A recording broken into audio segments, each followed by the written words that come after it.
think I switched out for marketing. But with a little coaching So your wing is almost going to be like the same shape as your petal. Yeah, there's no wrong on this project. and guidance, It's all right that it comes off the page. we were able to create something beautiful and had a lot of fun doing it. Because like I say, here at Fatty C's, this menu is like representative of my children. If you're looking for Chicago-style hot dogs, you do not have to travel very far. Right here in Big Rapids, Fatty C's has authentic gourmet hot dogs. Let's go check it out. You are standing in the infamous Fatty C's Doghouse. We serve the best hot dogs and Polish sauces, and in my opinion, tacos and pizza puffs in all of Mecosta County. With 20 different dogs, they serve everything from bacon-wrapped, deep-fried hot dogs to pulled barbecue chicken sausage covered in mac and cheese. I mean, can you go wrong? I will say people should always expect to be greeted kindly and with respect. And you can always, I'm sure I can bank on this, that you're going to leave here satisfied. So if you're looking for an economical, unique, and delicious lunch, Then Fatty C's is the place for you. and whether you end your day in one of the local ice cream shops or stopping into one of their many boutiques, you are sure to find an experience you love all throughout the city.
Messages that we at Artworks want to get out is that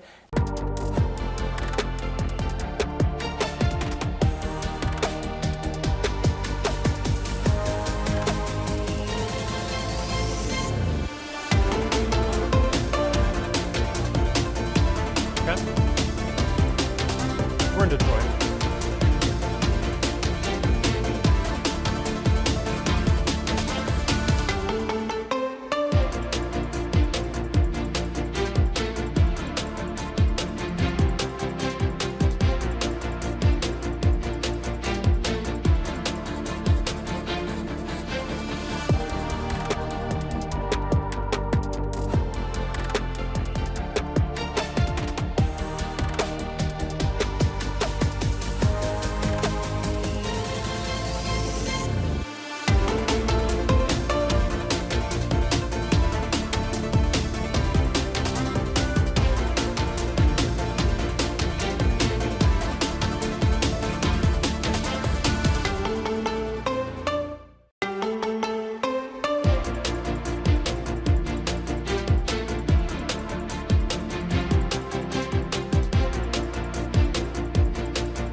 It is primary election night here in Michigan. Hello, everyone. I'm Juliette Dragus, joined by 13 on your side political reporter Josh Albertus, and you are watching live coverage of the 2026 Michigan primary election. That's right, Juliette. A lot to cover tonight as the polls just closed moments ago in almost all of the precincts in the state, with results expected to start coming in over the next few hours. We will be tracking some of those biggest statewide and local races here in Michigan. On the Democratic side of the primary, a hotly contested race for the party's nomination of the U.S. Senate candidate, with current Senator Gary Peters stepping down after this term.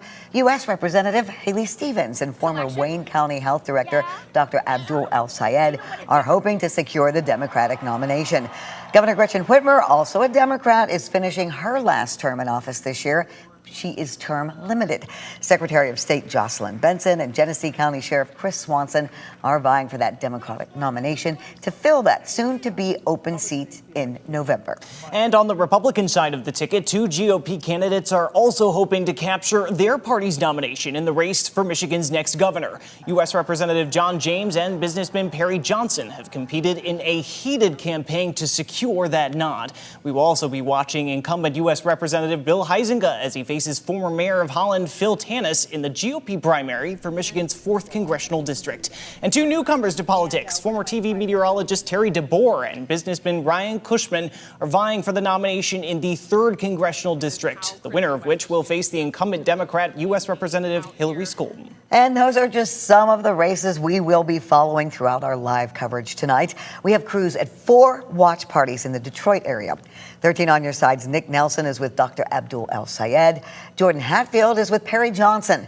Peter Elliott is with John James, and WTOL 11 Stephen Iwanek is with Haley Stevens.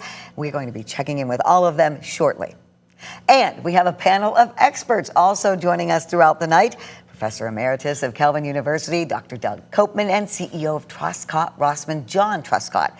We'll also have Associate Professor at Johns Hopkins University, Dr. Danielle Leake, is going to join us virtually throughout the evening. First, though, we are going to check in with 13 on your side's Micah Cho. He is live at the county clerk's office in Muskegon County. And Micah was at a polling location earlier tonight in Walker. What's the turnout been like in Muskegon tonight?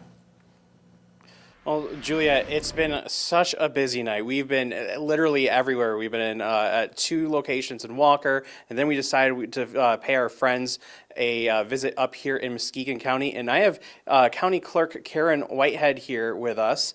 Karen, if you want to come in here real quick. Thank you for letting us come into your office. Oh, absolutely. Yeah, so tell me, how busy have you guys been? We've been extremely busy, and I'm really excited to see what the end result of our voting turnout is. I'm seeing even from the early voting that we had about 450 more people vote in our early voting process. Last time we had like 200 and some 200, and this time we have over 600 in the early voting.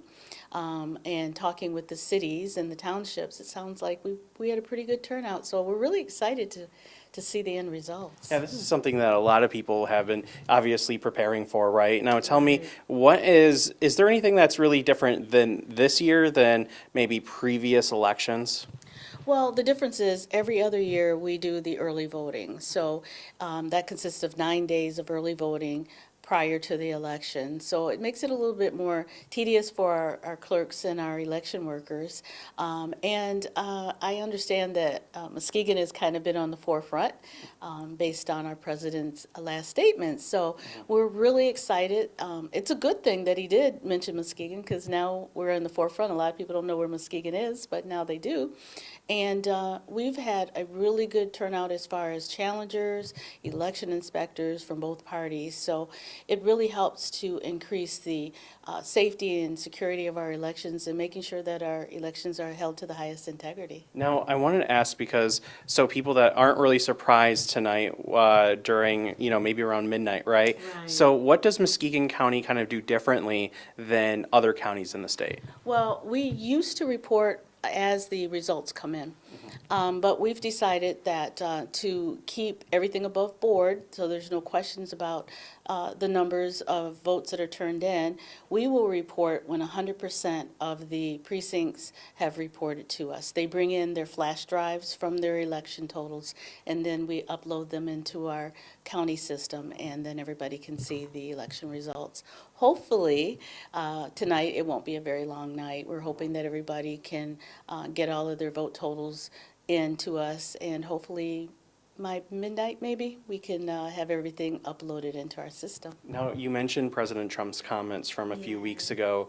Tell me, have you guys had to bring in any more security to any either polling locations or ballot locations? Absolutely, we have, because especially since he pinpointed the city of Muskegon, our clerk has experienced some situations where people in the public have threatened and made some very unnice type comments toward her based on what President Trump said.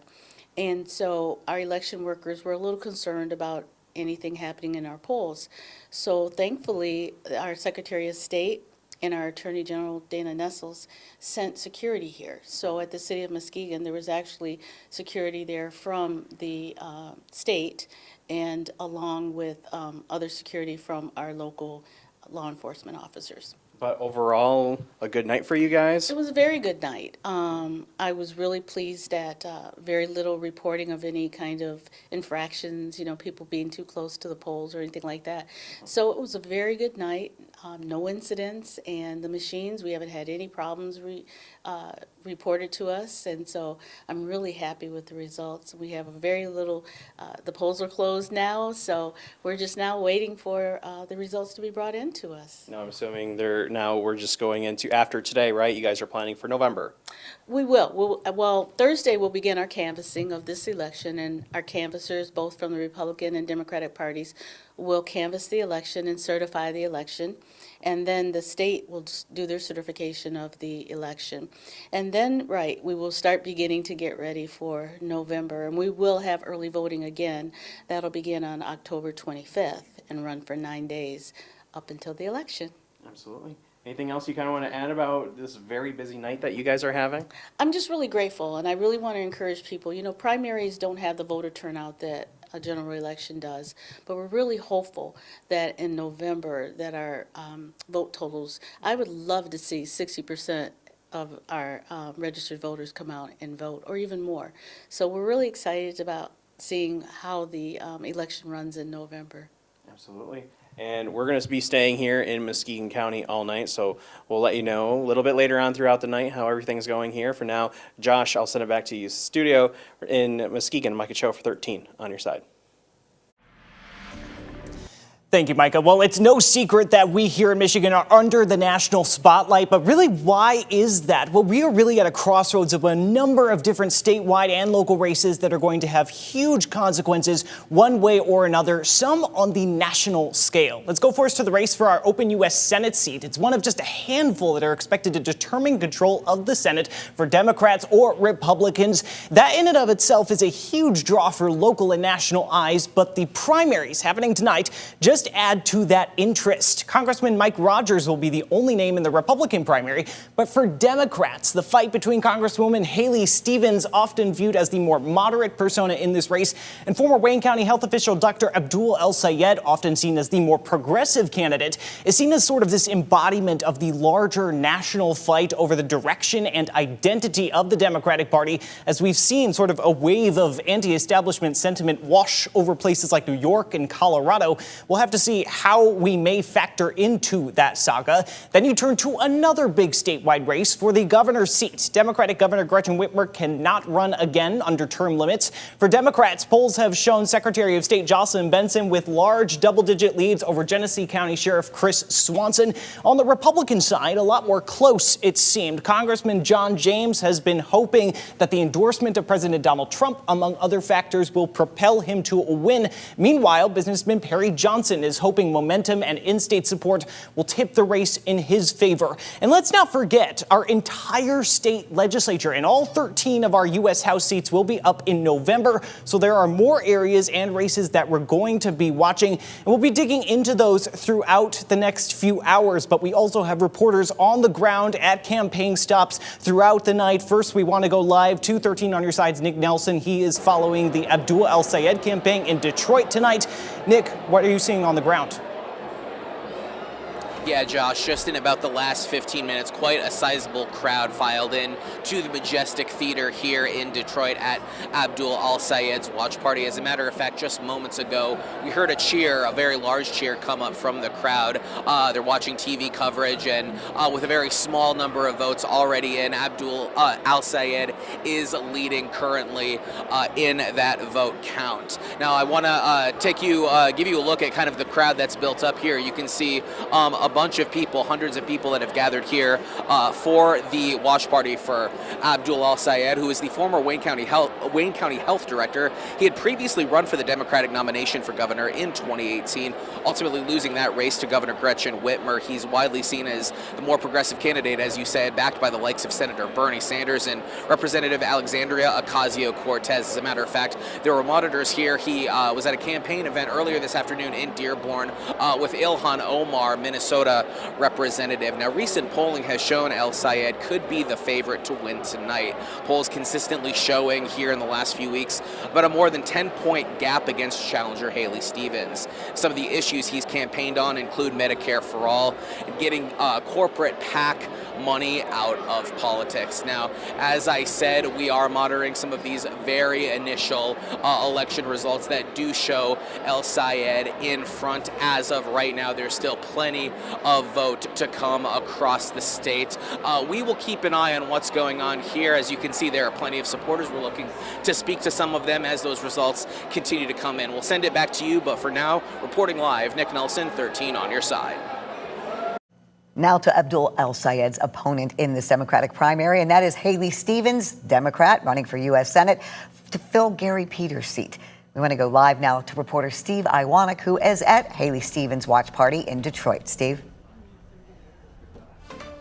Well, Julia, good evening. We've talked about it all evening long. This has been a campaign that has sort of just been waiting to see if something big would shift away from what polls had been projecting for weeks now. If you take a look at some recent polls, including one that I've been studying for a couple of weeks now, the Emerson College poll that came out at the end of last month, it showed that Abdul El-Sayed really had a major advantage when it came to voters that were age 50 and younger. You look at the recent polling data, it showed that he had a plus 42 advantage with people in the younger demographic, versus if you analyze the data that showed people that were age 60 and older, Stevens had a significant advantage at plus 14.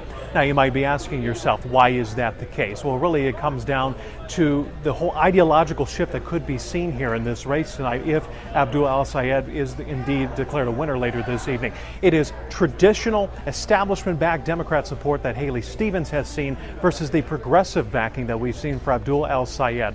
Bernie Sanders, like Alexandria Ocasio-Cortez, have given their support to the former Wayne County Health Director, while for Stevens, she's received support such as Governor Gretchen Whitmer and Senate Minority Leader Chuck Schumer.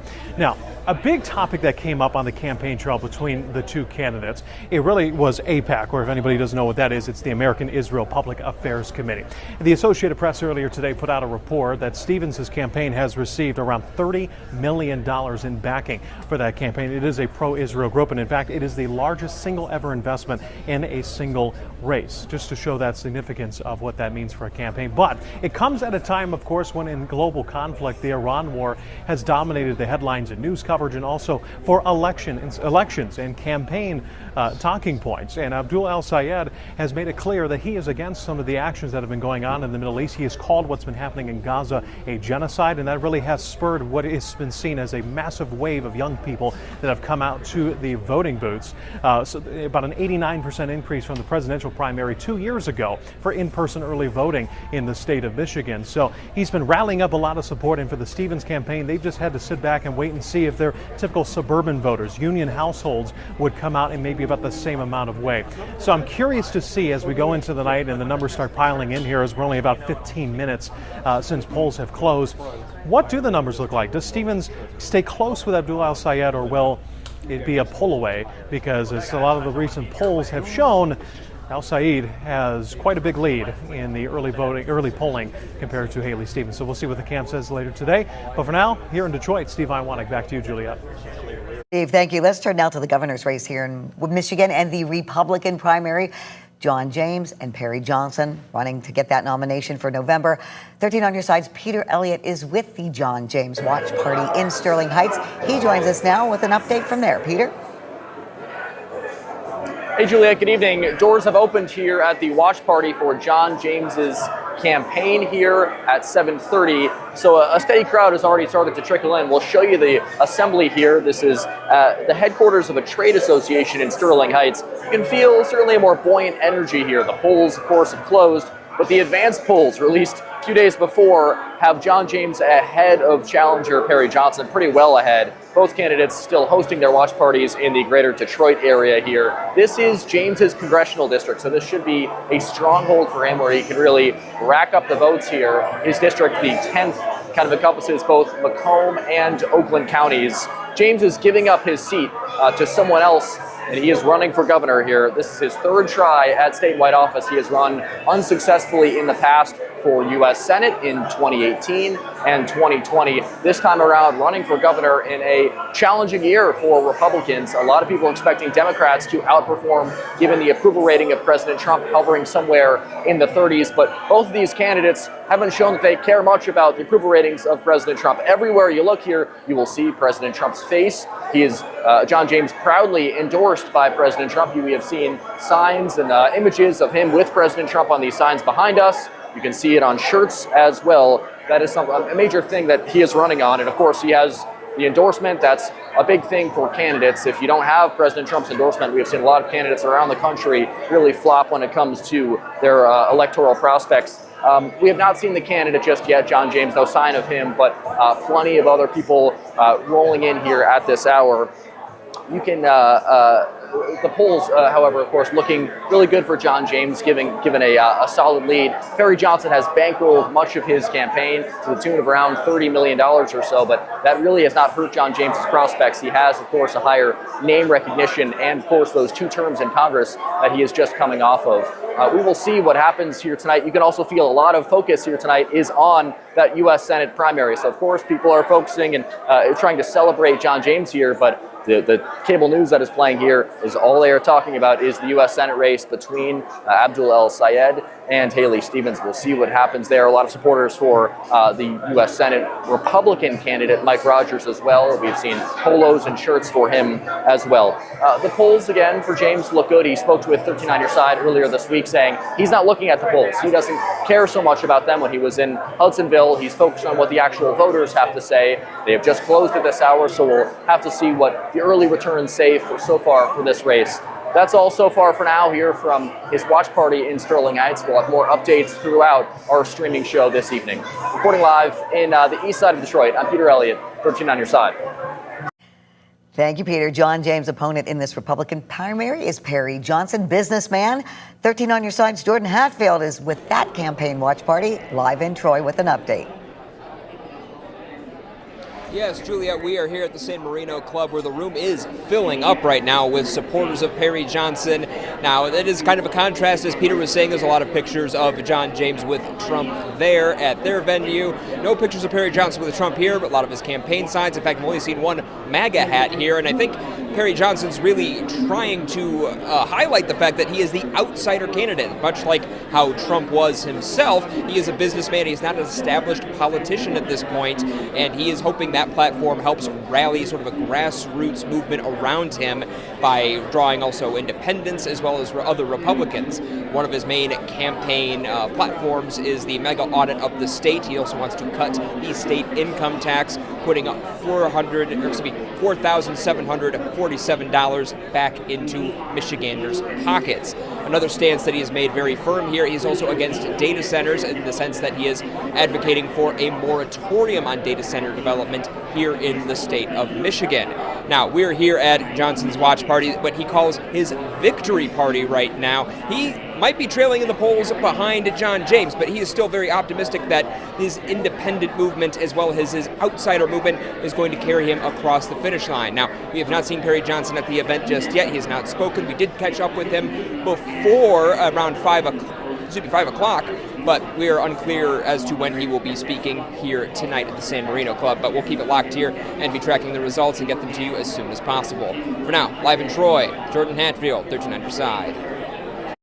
Thank you, Jordan. And we do have 3 experts with us tonight to help us on this election night understand what's going on, look at the numbers, look at the polls. One of them, Dr. Danielle Leake from Johns Hopkins University. Dr. Leake, you and I have been working election nights for many years, I think at least 20. You, of course, were at Grand Valley State University, an expert on social media. Tell us what you're looking at tonight. Well, Juliet, it is true. We've been doing this for a long time. And I have to tell you, I have been online all night long watching to see what people in Michigan have been saying on social media as the polls were closing. It was great to see people calling out their friends and family, asking them to get to the polls and make sure that their votes were counted. And we heard that in that clip about what was happening in Muskegon, seeing the total number of people going to the polls larger than ever before. And I think what we're going to see is that the number of young voters this year was even higher than we've ever seen. I think you know that in Michigan, we have a new amendment that makes it possible for people age 16 and younger to pre-register to vote. And I'm really looking forward to seeing whether or not social media had an impact on whether or not those young voters got out and made their voices heard. And Danielle, we will be checking in with you throughout the night to get more insight on the social media aspect of this election. Thank you, Dr. Leake. We'll see you soon. Great. Now we want to go back to political reporter Josh Albertus. And Josh, you're watching a couple of key counties now. What are you seeing?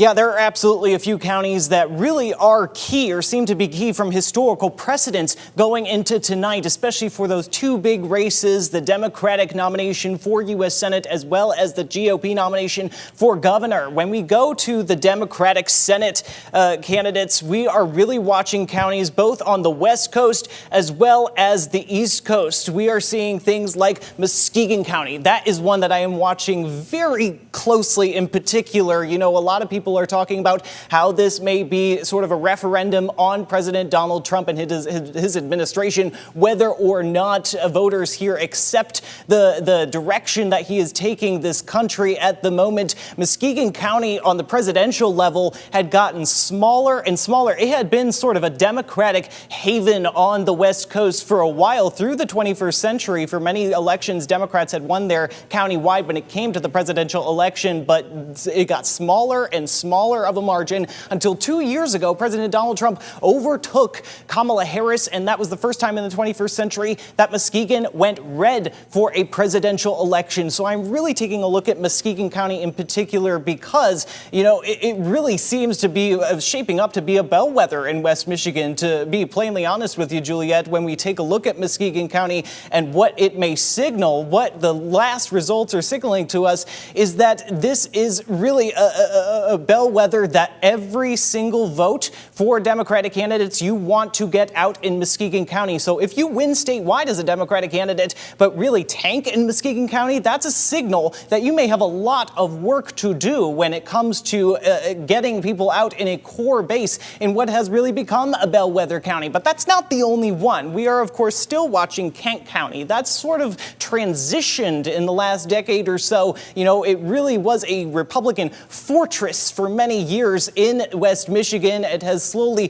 transitioned itself, and Kamala Harris won in Kent County by about 5 points 2 years ago. So what we are watching there is whether or not a Democrat has consolidated support tonight going into November, whether or not the winner is able to take a large share of the Democratic vote and try and best ensure, in their view, that they have their Democratic base locked down and that they can branch out into other types of voters. So we are watching watching Kent County in particular as well because of its traditional place as a bellwether in the last few years. But we are also looking at the east side, and counties like Oakland County, for example, also used to be a Republican fortress back until about the 90s, reportedly, but now it has transitioned itself into a very large Democratic base, and it is the home county of Representative, I should say, Congresswoman Haley Stevens. That is where her congressional district is. So if Haley Stevens hopes to have a good showing tonight, you would expect that she would want to have a good showing in the area where she is currently an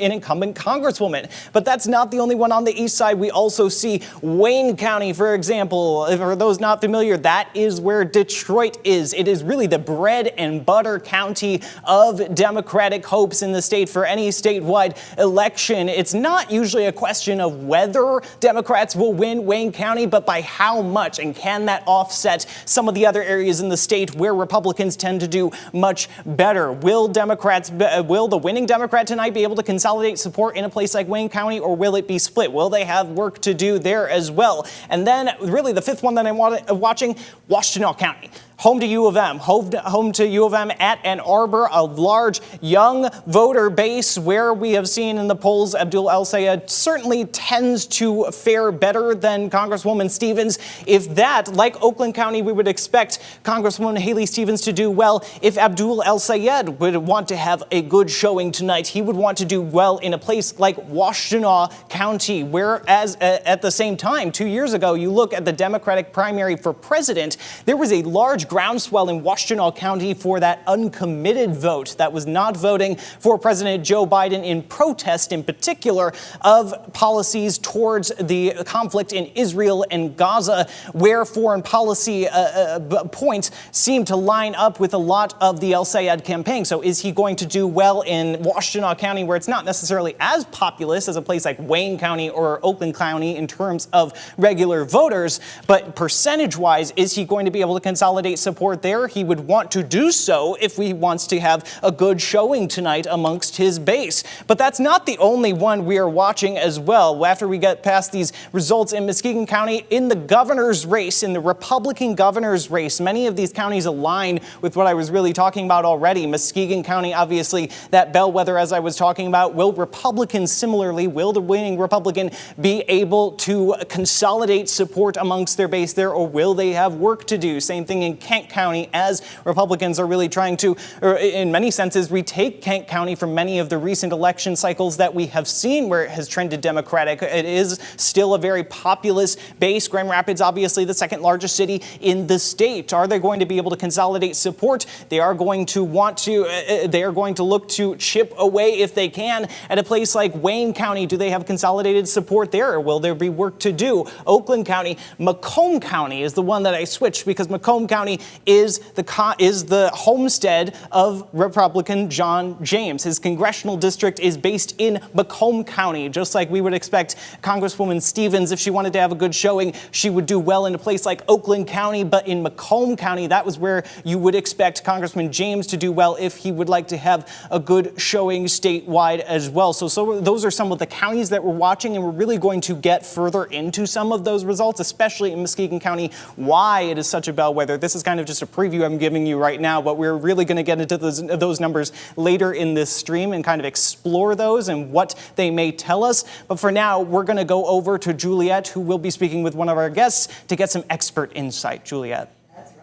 Now is Dr. Doug Copeman of Calvin University. Yep. Dr. Copeman, tell me about, let's start first with that U.S. Senate seat. Because the Democrats, the polls have been very interesting, and we have two very different candidates in a party that we wonder where it's going to go.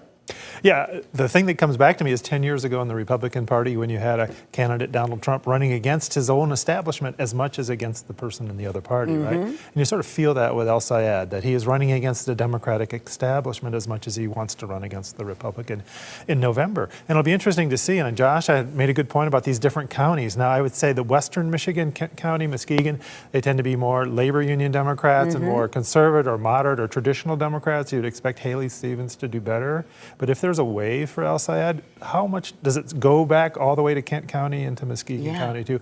Be an interesting thing to watch, right? But it is very much of a question within the Democratic Party what are we going to be in the future? Do we stay the course and kind of keep the older guard, or is this a new generation with new issues, with kind of a whole different set of strategy and tactics than we've had before? And there's so much talk about whichever candidate wins the Democratic primary, who can beat Donald Trump. Right. Yeah, there is. I mean, and the National Democratic Party is looking at this for a couple of reasons. One, Michigan is a key state. Whoever wins the Michigan U.S. Senate race is going to have that party is going to have a leg up on control of the Senate. But also, if it's successful, if the El-Sayed and the progressives are successful, that's going to indicate to people running for president in 2028 what the strategy is within the Democratic Party. So it's almost hard to overestimate the significance of what happened tonight. And I don't know, as you see, everywhere I turn today, whether it's online, social media, anything in print, radio, TV, it's all about the Michigan U.S. Senate Democratic primary tonight. Yeah, it's amazing. I mean, it's partly there aren't many other shows tonight. There aren't many other states do it. So it's a big thing. But yeah, El-Sayed has had the younger generation, or the more progressive generation of leaders in the Democratic Party here, Bernie Sanders, AOC, et cetera. And so they've welcomed the spotlight, and now here it is tonight, and we'll kind of see what happens. So let's go now to the governor's race, because we also have two candidates. This has been it's been a hard fought. Businessman Perry Johnson spending his own money for his campaign. John James endorsed by President Trump. Right. What are we seeing with that tonight? Yeah, it's been unusual. I mean, it's been unusual all the way through for the 5 or 6 months. We had 4 candidates for a while, and the early polling really had it evenly split between 3 candidates. Perry Johnson jumps in actually relatively late and ends up to be one of the 2 who lasts through the primary day. So it's always been a little bit uncertain. The one sort of constant is that Donald Trump has preferred John James. He went out pretty early, and the Republican primaries are still, at least statewide, are still competitions for who is most loyal to or who is most connected to President Trump. And John James has been able to do that. Perry Johnson has been very assertive, very aggressive, spent a lot of his own money to be a viable candidate. And he is a viable candidate, but we'll see tonight if he just didn't quite make it. And just in his recent campaigning here in West Michigan, Perry Johnson has been talking about being anti-data center, which is something very important to voters in West Michigan, really the whole state. Yeah, the data center issue has come up in both parties, right? It's really sort of become the thing. And I think if you look at the facts and kind of dispassionately, if you can, at data centers, there's pluses and minuses, right? But right in the heat of the moment and in the heat of the campaign, it really has become a hot button issue within both campaigns. I could sit here and talk to you for 2 hours straight, but I do want to talk more when we come back later about the state races and what's at stake here in the statewide election too. Sure, we're happy to do that. I think, the state Senate and the state House are all up for this fall, and the kinds of candidates the parties nominate will make a lot of difference about who can win in November. Okay, we'll get back to that shortly. Right now, we're going to take a short break, and we'll be back with more of Your Voice, Your Vote election night coverage.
Welcome back to our election night coverage here on our streaming app 13 on your side. We are starting to get a few results, and it is 8:40, so polls closed just 40 minutes ago. I want to show you, though, what we are seeing so far. Very little, as you can see. So we have, I believe that's the 3% reporting. El Sayed is up 62% to Stevens, and McMorrow was still on the ballot. So you can see right now they've already counted 1622 votes for her, but this is very preliminary. We just want to give you an idea of what we are seeing right now so far. So let's look at the governor, the Democrat primary for governor. There we go, and there's Benson and Swanson. This is no surprise here so far, but once again, we have 3% reporting, but these polls have been far apart since the beginning. Let's move on now to the GOP governor's race. And John James ahead of Perry Johnson, 52% to 35%. Again, this is 2% reporting. Let's look now at some U.S. House numbers. Let's go to District 2, if we can, for Democratic primary.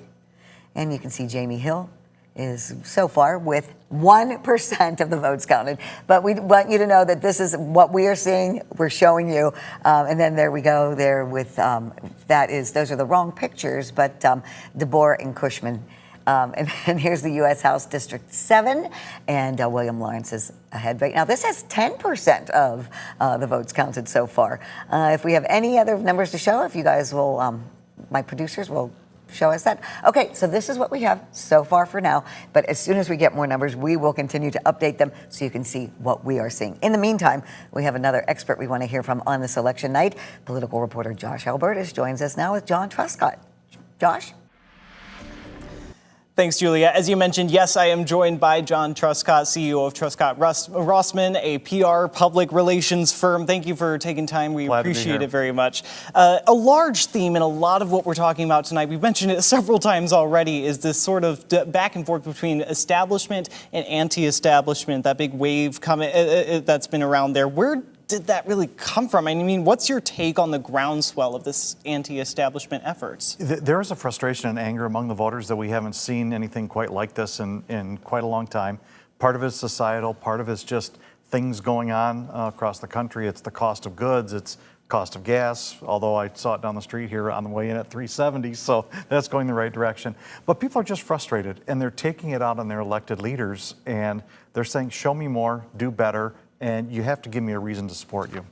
And amidst all of this, I mean, these have been very bitter primaries that could leave the winners battered in the general, but voters could also be, tired. Things are going a mile a minute. I mean, what do you say to folks about why it may be important to stay engaged despite the fact that we're going so fast and there's so much to these primaries? There is so much information flying around, and if you look at let's just use the Senate primary, Democratic primary as an example. El Sayed has run a very non-traditional campaign, much more digital focus, a faster pace. I think Stevens has run a much more traditional campaign. That's her base. That's who she was going for. And the money that was supporting her, I don't think was very effective. It was the same message over and over again that El Sayed is disrespectful to women. There was really nothing else there. What are your other arguments? So as you look at the two campaigns, El Sayed had a lot of different messages, rapid fire, very digitally focused. Stevens was very traditional. And I think if Republicans are to win, they better learn to start talking like El Sayed and match him with the number of issues, the type of issues, and the way people are communicated with, because he did a really good job reaching out to young people. Well, you mentioned the word traditional. I mean, we would know that you served under Governor Engler as press secretary a few decades ago. I mean, how has campaigning as a whole appeared to have changed since you were in the thralls of it, if you were? When I was doing it, we still faxed with the paper that kind of rolled up, and you take it to the printer and run it off. So it was a lot different. The internet was still fairly new as far as emails and things like that. So we are light years ahead of when I was doing it. But I still think there's an element, people want to know and trust their candidate. That's something that the Mike Rogers campaign has done really well. They've been out knocking on doors while all this has been going on the Democratic side. They have hit hundreds and hundreds of thousands of doors. I still think that has an effect. If you can talk to somebody, talk to a candidate or somebody who represents them, it has a lasting impression. And you're less likely to believe all the nastiness that gets thrown back and forth. So I do think there's an element where the old school shoe leather still matters, meeting people, being in communities, building that trust. But you have to, with the digital side, add that in. This is going to be a very heavy year as far as TV ads, digital ads, and things like that. I think it's going to be the most expensive race in Michigan history, and we'll see who can master it. And you mentioned something very interesting. I mean, the attention around this race has centered around the Democratic primary. Meanwhile, as you mentioned, former Congressman Rogers hasn't had a primary opponent that he's had to get bruised. And I mean, I think it's not something that we could contest, but I mean, in your view as a whole, what is the advantage of not having a primary as opposed to what we have clearly seen in other primaries, regardless of party here in Michigan, that have been very active? Yeah, you don't have to spend a lot of money. You don't get beat up. Your negatives don't go up. So you're starting in a much more positive position, and you have your organization in place and ready to go. I am betting they're ready to spring into action tomorrow, and we're going to see a lot of things unleashed. There was an interesting AI digital ad, or there was a post that came out the other day and playing on the movie The Odyssey, and it had El Sayed in a Trojan horse. And so expect that theme to continue, kind of the wolf in sheep's clothing, the Trojan horse sneaking in, and then it had communism at the end. I still think we need to define or redefine what communism and socialism is so people can really understand it. But they have, I think, the digital chops to match what El Sayed is doing. So watch out. This could be a campaign like we've never seen before. And Governor Engler himself, I mean, has engaged in efforts to kind of encourage people essentially to tone down the temperature of our politics, especially as we've seen in these kinds of primaries, what's transpired here. I mean, do you feel that that needs to happen in our elections personally? Do you feel that way? And if so, how do you convince people to do it? I personally absolutely do. I don't think it's probably very realistic to expect that. Political cycles are nasty by nature. They always have been, and I think now this cycle is probably going to be the nastiest we've seen. You know, I like it when people can debate and differ on issues and tell why and back it up. We haven't seen a lot of that in the different races that are out there right now. It's a little more name calling, a little more just throwing bombs, but we'll see. I think this is going to be a race where both on the gubernatorial and the Senate, debates are going to be really important. People are they want to see authentically who the candidate is, what they're about, not just what they're seeing on TV or on social media. So that first debate for each race, I think, will be absolutely crucial, and a lot of decisions will be made on that first debate. Do you think people have had the chance to see candidates in that way up until this point, or has the noise kind of drowned that out? I think it's been too noisy. I think the gubernatorial race may be a little bit more because we have people who jumped out in front. They've stayed out in front, so they haven't had to really mix it up and get really nasty. The Senate race is a whole different ballgame. But again, when you see an authentic candidate, and Mike Rogers has been doing this, talking to the camera. I saw an appearance that he did the other day where they were recording him talking. He was at the Coast Guard Festival, actually, talking to a cadet there about honoring service and how it was going to be a great experience for him, even though he was an Army guy. That was authentic. It was real, and it showed who he was. El Sayed has been flashy. He's been kind of rowdy, noisy, and that has really ginned up the younger vote. They like that. He's connecting with them in a way. So we'll see what happens next, because I think you're going to have two very good, very aggressive candidates with probably the most watched Senate race in the entire country. Any other predictions you feel like you'd want to share with our viewers as to either tonight or just down the road? I mean, what is it? You've been in this arena for many, many years. I mean, what are you seeing in terms of things you expect? I'm coming into this saying this is the future of the heart and soul of the Democratic Party. Which way are they going to go? Are they going to settle in and be more traditional? Are they going to continue going left and in the Bernie Sanders type wing? So that's really important to know what's going on. Does the Democratic establishment take back control? Don't know what's going to happen there.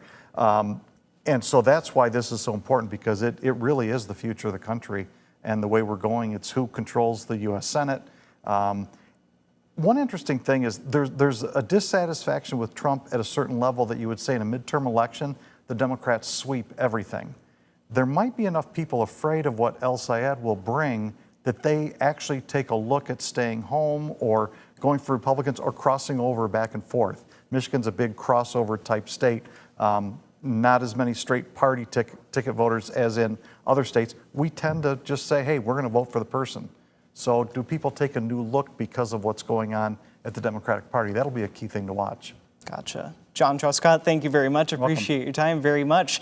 And as well as we see the results coming in tonight, some of those results may be a little slower than others, but why might that be? I talked with a county clerk earlier last week to kind of get into what those checks and balances may be behind those sorts of delays. Take a listen to what he told me. It gets later and later in the night, and you may be looking for an answer as to how these races went before you go to bed. But that can take a bit of time. The biggest thing to think about when you're looking at the time it takes for election results to come in is the number of checks and balances that are happening in this process. You know, when you go to cast a ballot in person on election day or early voting, you know, once you have left the precinct and at the end of the night, there are a lot of procedures and practices in place. Something about Michigan is that its election system is what we call decentralized. That means these elections are carried out by officials across the state at the local level.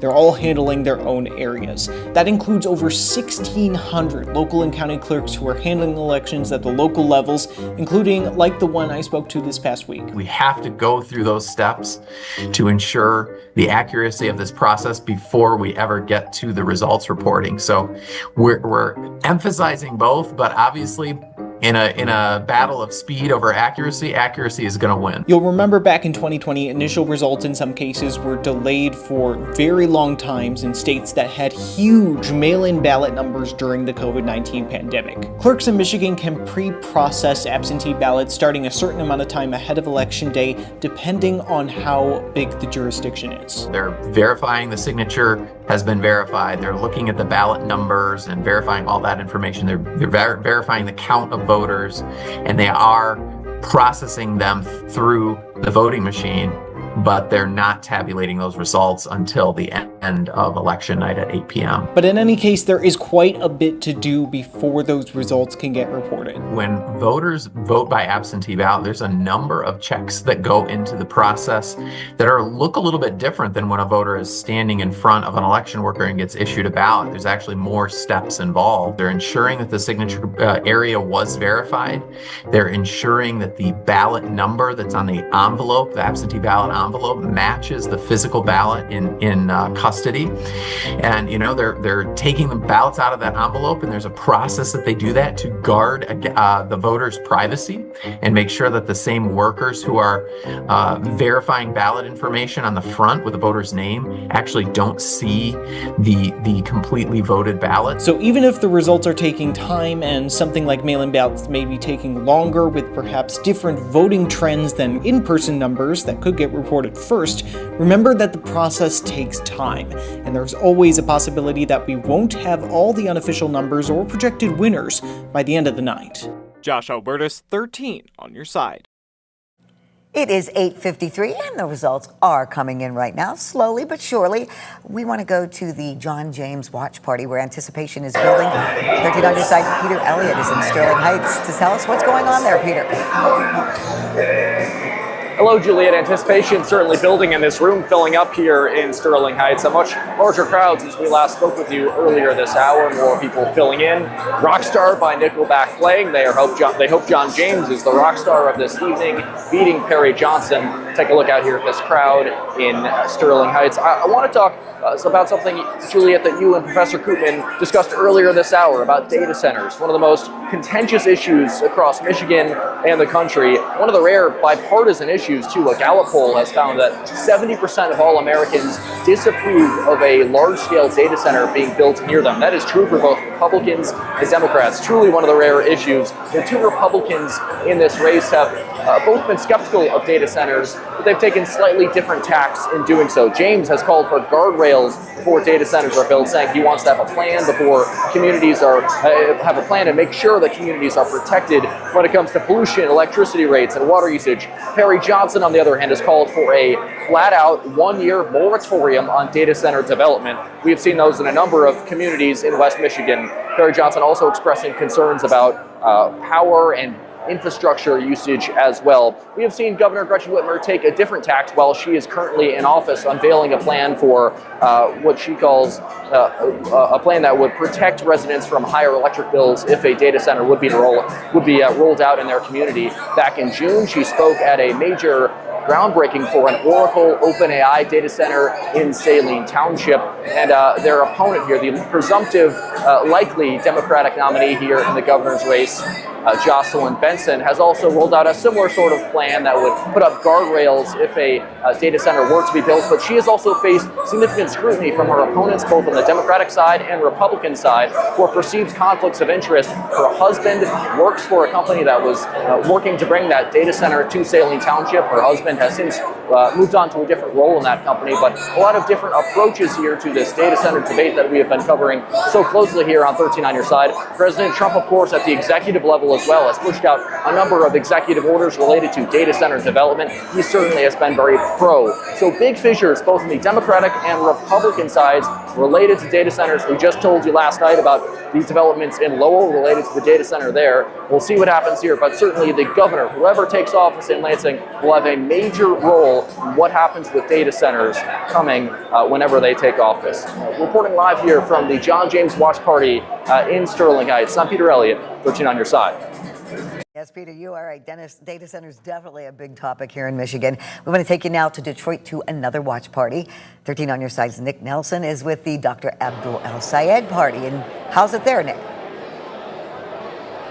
Yeah, Juliet, the crowd is very excited here as Abdul El-Sayed continues to lead in some of this very early vote count with about 6% of the vote in. You can see there are hundreds of supporters behind me in this crowd. Now, one thing that's been touched on earlier in this stream is Abdul El-Sayed's campaign on social media. Many view this as a very critical part of his campaign, utilizing kind of the more traditionally known social media platforms, including Instagram and Facebook. But some of the newer platforms that have caught on in the last few years, platforms like TikTok and even Twitch streams, and with Abdul El-Sayed even appearing on a number of different podcasts in some of those streams as well. This has given the opportunity for Abdul El-Sayed to connect with younger voters who are more likely to use those kinds of platforms. Many have said that that youth vote here in Michigan could be crucial for a potential victory for Abdul El-Sayed tonight. And one of the things that a campaign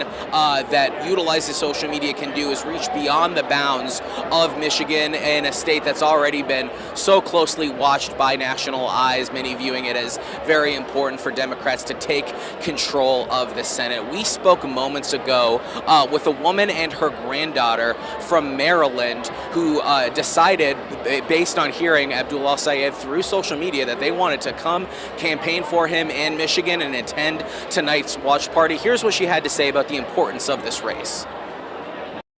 So people are sick and tired of the Democratic Party. The Democrats are sick and tired of the Democratic Party. And so when you have, milquetoast Democrats, and especially in a time when the opposition is so strong and so clear, nobody's going to vote for you. And you have to, we're not stupid. We understand lies. We understand capitulation. And people like Abdul come across and they say, these are the facts. This is what's happening. We have a war that we should not be in. We are spending money supporting a war that we should not be in when this money should be at home.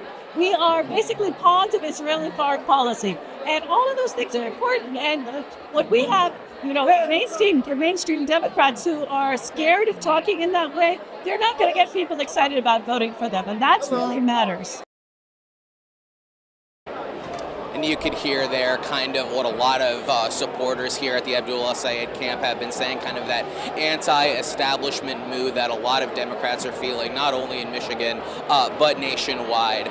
We are continuing to monitor results here. As we said, there are bursts of excitement here. We are continuing to follow that and hearing more from some of the people here that are here to support Abdul El-Sayed. But Josh, we'll throw it back to you.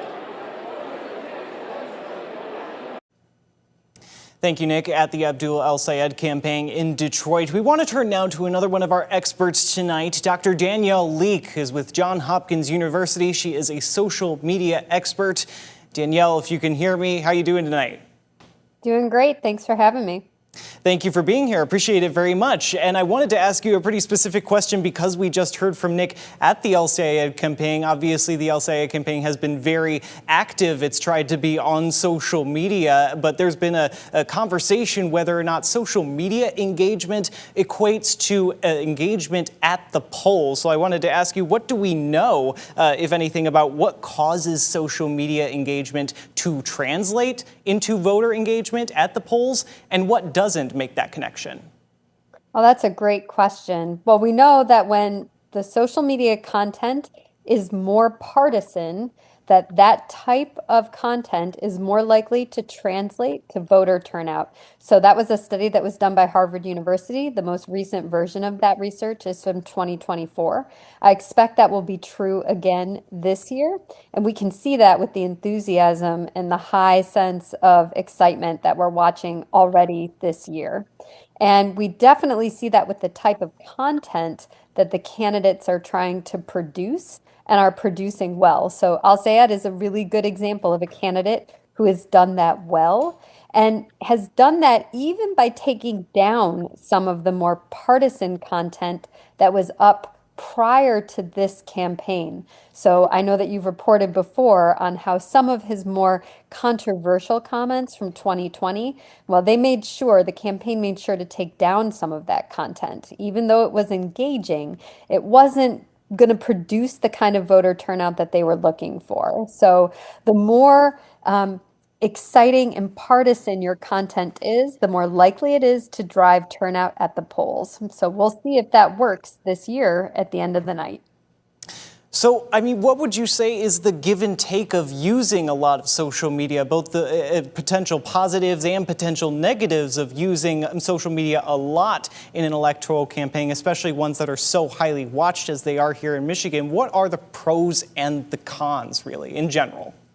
Well, I'll tell you, some of your experts have already alluded to this. I mean, once the primaries are over, a lot of that social media content that's already been used is still out there. So candidates are stuck with it. What you've said stays with you. So how you've been perceived in the primaries, you're going to have to stick with that as part of your authentic self throughout the rest of the election. And that can become a strength and a potential obstacle once the general election gets started. So if you can't win in this upcoming race using the same presentation of self that you had going in the primary, it can become a real challenge. So as many people have already said, and when we're talking about the Senate election, for example, if we see the outcome for Abdul Sayed, it could become a challenge if staying on the left side of the Democratic Party doesn't work in this general election. Well, we'll see the outcome of having that much social media content focused on those kinds of arguments really becomes a strength or a weakness.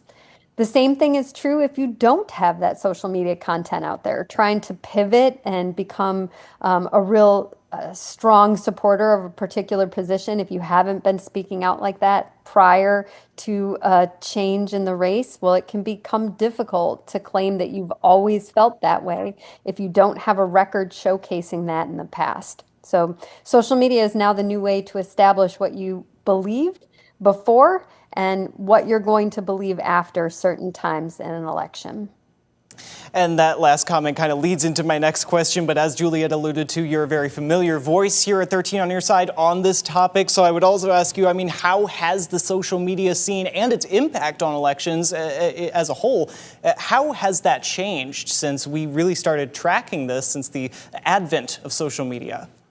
Well, one thing that we've seen a lot of, especially in this race, and I know everybody that's watching is familiar with this, is the impact of artificial intelligence on social media content. I mean, we were just talking about the example of the commercial that included one of our candidates looking like they were part of the Odyssey. Well, that's just one example of the kind of content that can be created so quickly with the advent of artificial intelligence.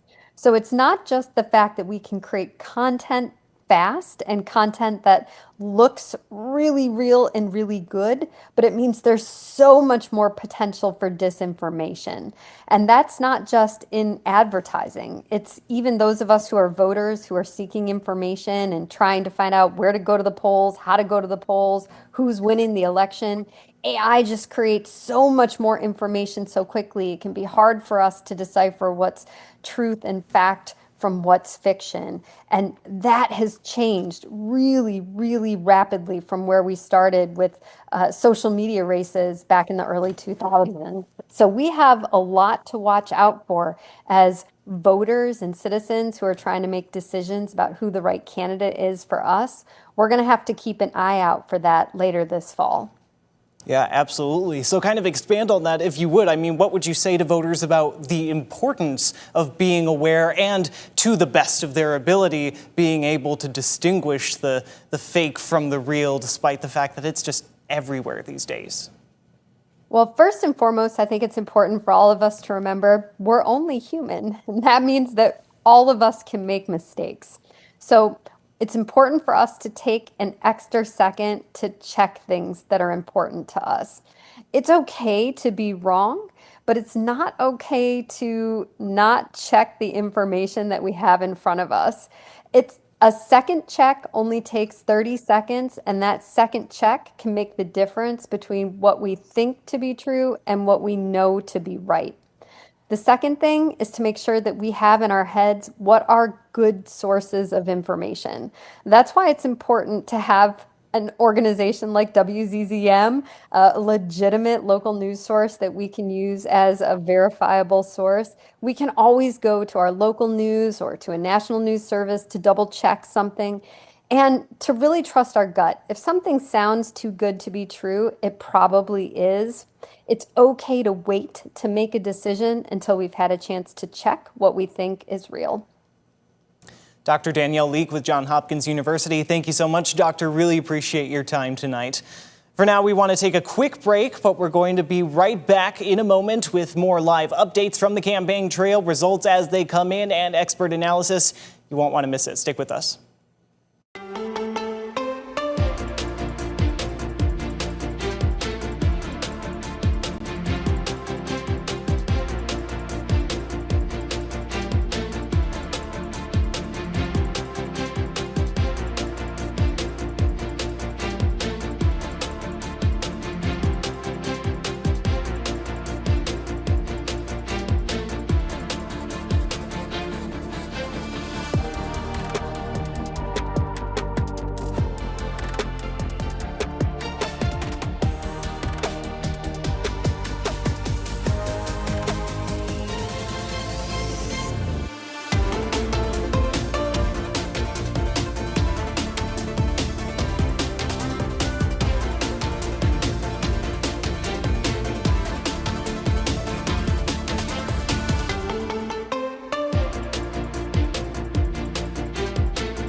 9:15 here in the Lower Peninsula, and we have our first early major race call. Secretary of State Jocelyn Benson has been called by the AP, projected to win the Democratic primary for governor, besting Genesee County Sheriff Chris Swanson. Now, this wasn't something that was entirely unexpected due to what we were talking about earlier in this stream when it came to the polls that we were seeing that saw Jocelyn Benson up with double digits over Swanson, and many of these polls very consistent. We are still in the early preliminary stages of these results being reported, but we do have sizable vote dumps out of, in particular, we got a large vote dump from Oakland County, a very strong Democratic base over on the east side, just north of Wayne County and Detroit. You see Jocelyn Benson is leading there by 85% with over half of the vote there counted. That certainly did play a factor because of how big Oakland County is as a Democratic base, but we also have smaller vote dumps from places like Washtenaw County, another Democratic bastion, not as populous, but still a lot of Democratic voters there. And in our own neck of the woods, Kent County, only about 20% reported. Those results are going to continue coming in, but at this point in the race, she is leading with 92.5% of the votes in Kent County, again with about 19% reporting there. We also have another race call in our neck of the woods here in the city of Grand Rapids. The first ward has been called for Lindsay Perez Pleasure. We are going to turn now to Juliet with more race updates. Juliet, what do we have?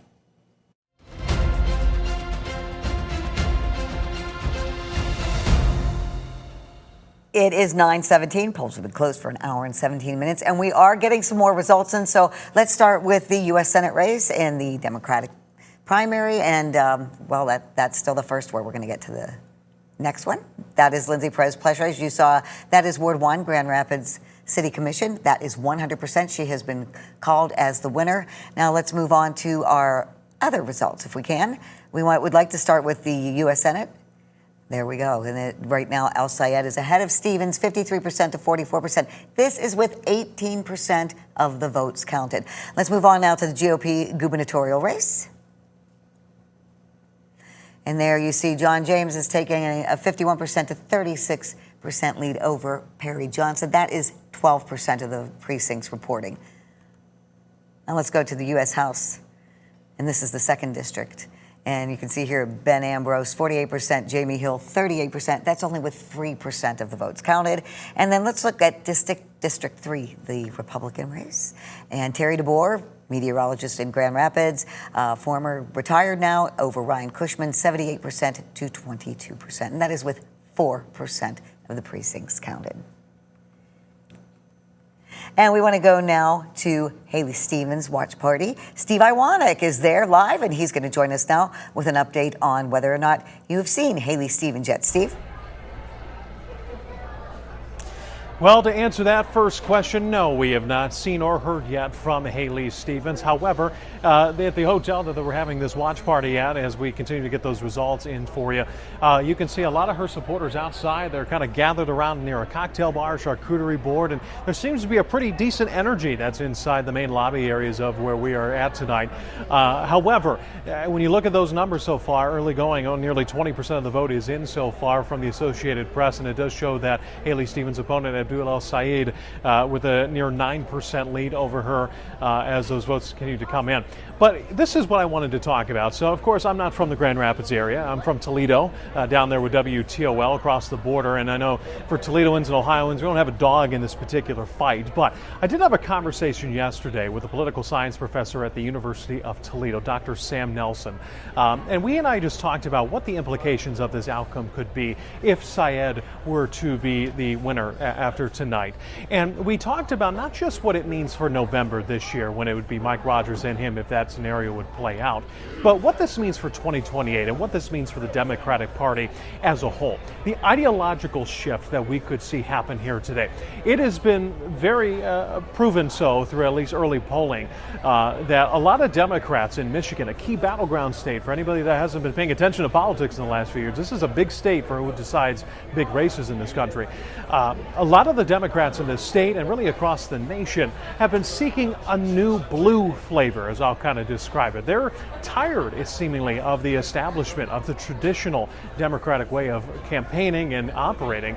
They wanted something different, it seems, in a lot of the early polling, at least for voters under the age of 50. As I've referenced many times tonight, I've been referencing the Emerson College poll that showed that voters under the age of 50 favored Abdul Saeed by almost more than 40 percentage points, versus when you look at the Stevens campaign, where she has been really had her sweet spot is with the people 60 and over, plus 14 in the latest polling data that I looked at. So all that to say, the conversation I had with the professor at the University of Toledo, if this campaign goes in favor of El Said, what you see is potentially this could set up a brand new landscape in Democrat politics, not just in Michigan, but in other big states. We've talked a lot in the national realm and even locally about the race that was going on in Maine, especially when it was Graham Plattner at the time as the Democratic candidate taking on Senator Susan Collins. But could that spark something different in who comes out in that race? We look at the Texas race with James Tallarico, a Democrat that's trying to flip what has been a very long tradition red state and the Lone Star State in Texas. And it's not just this year's races, but in Ohio, typically a red state.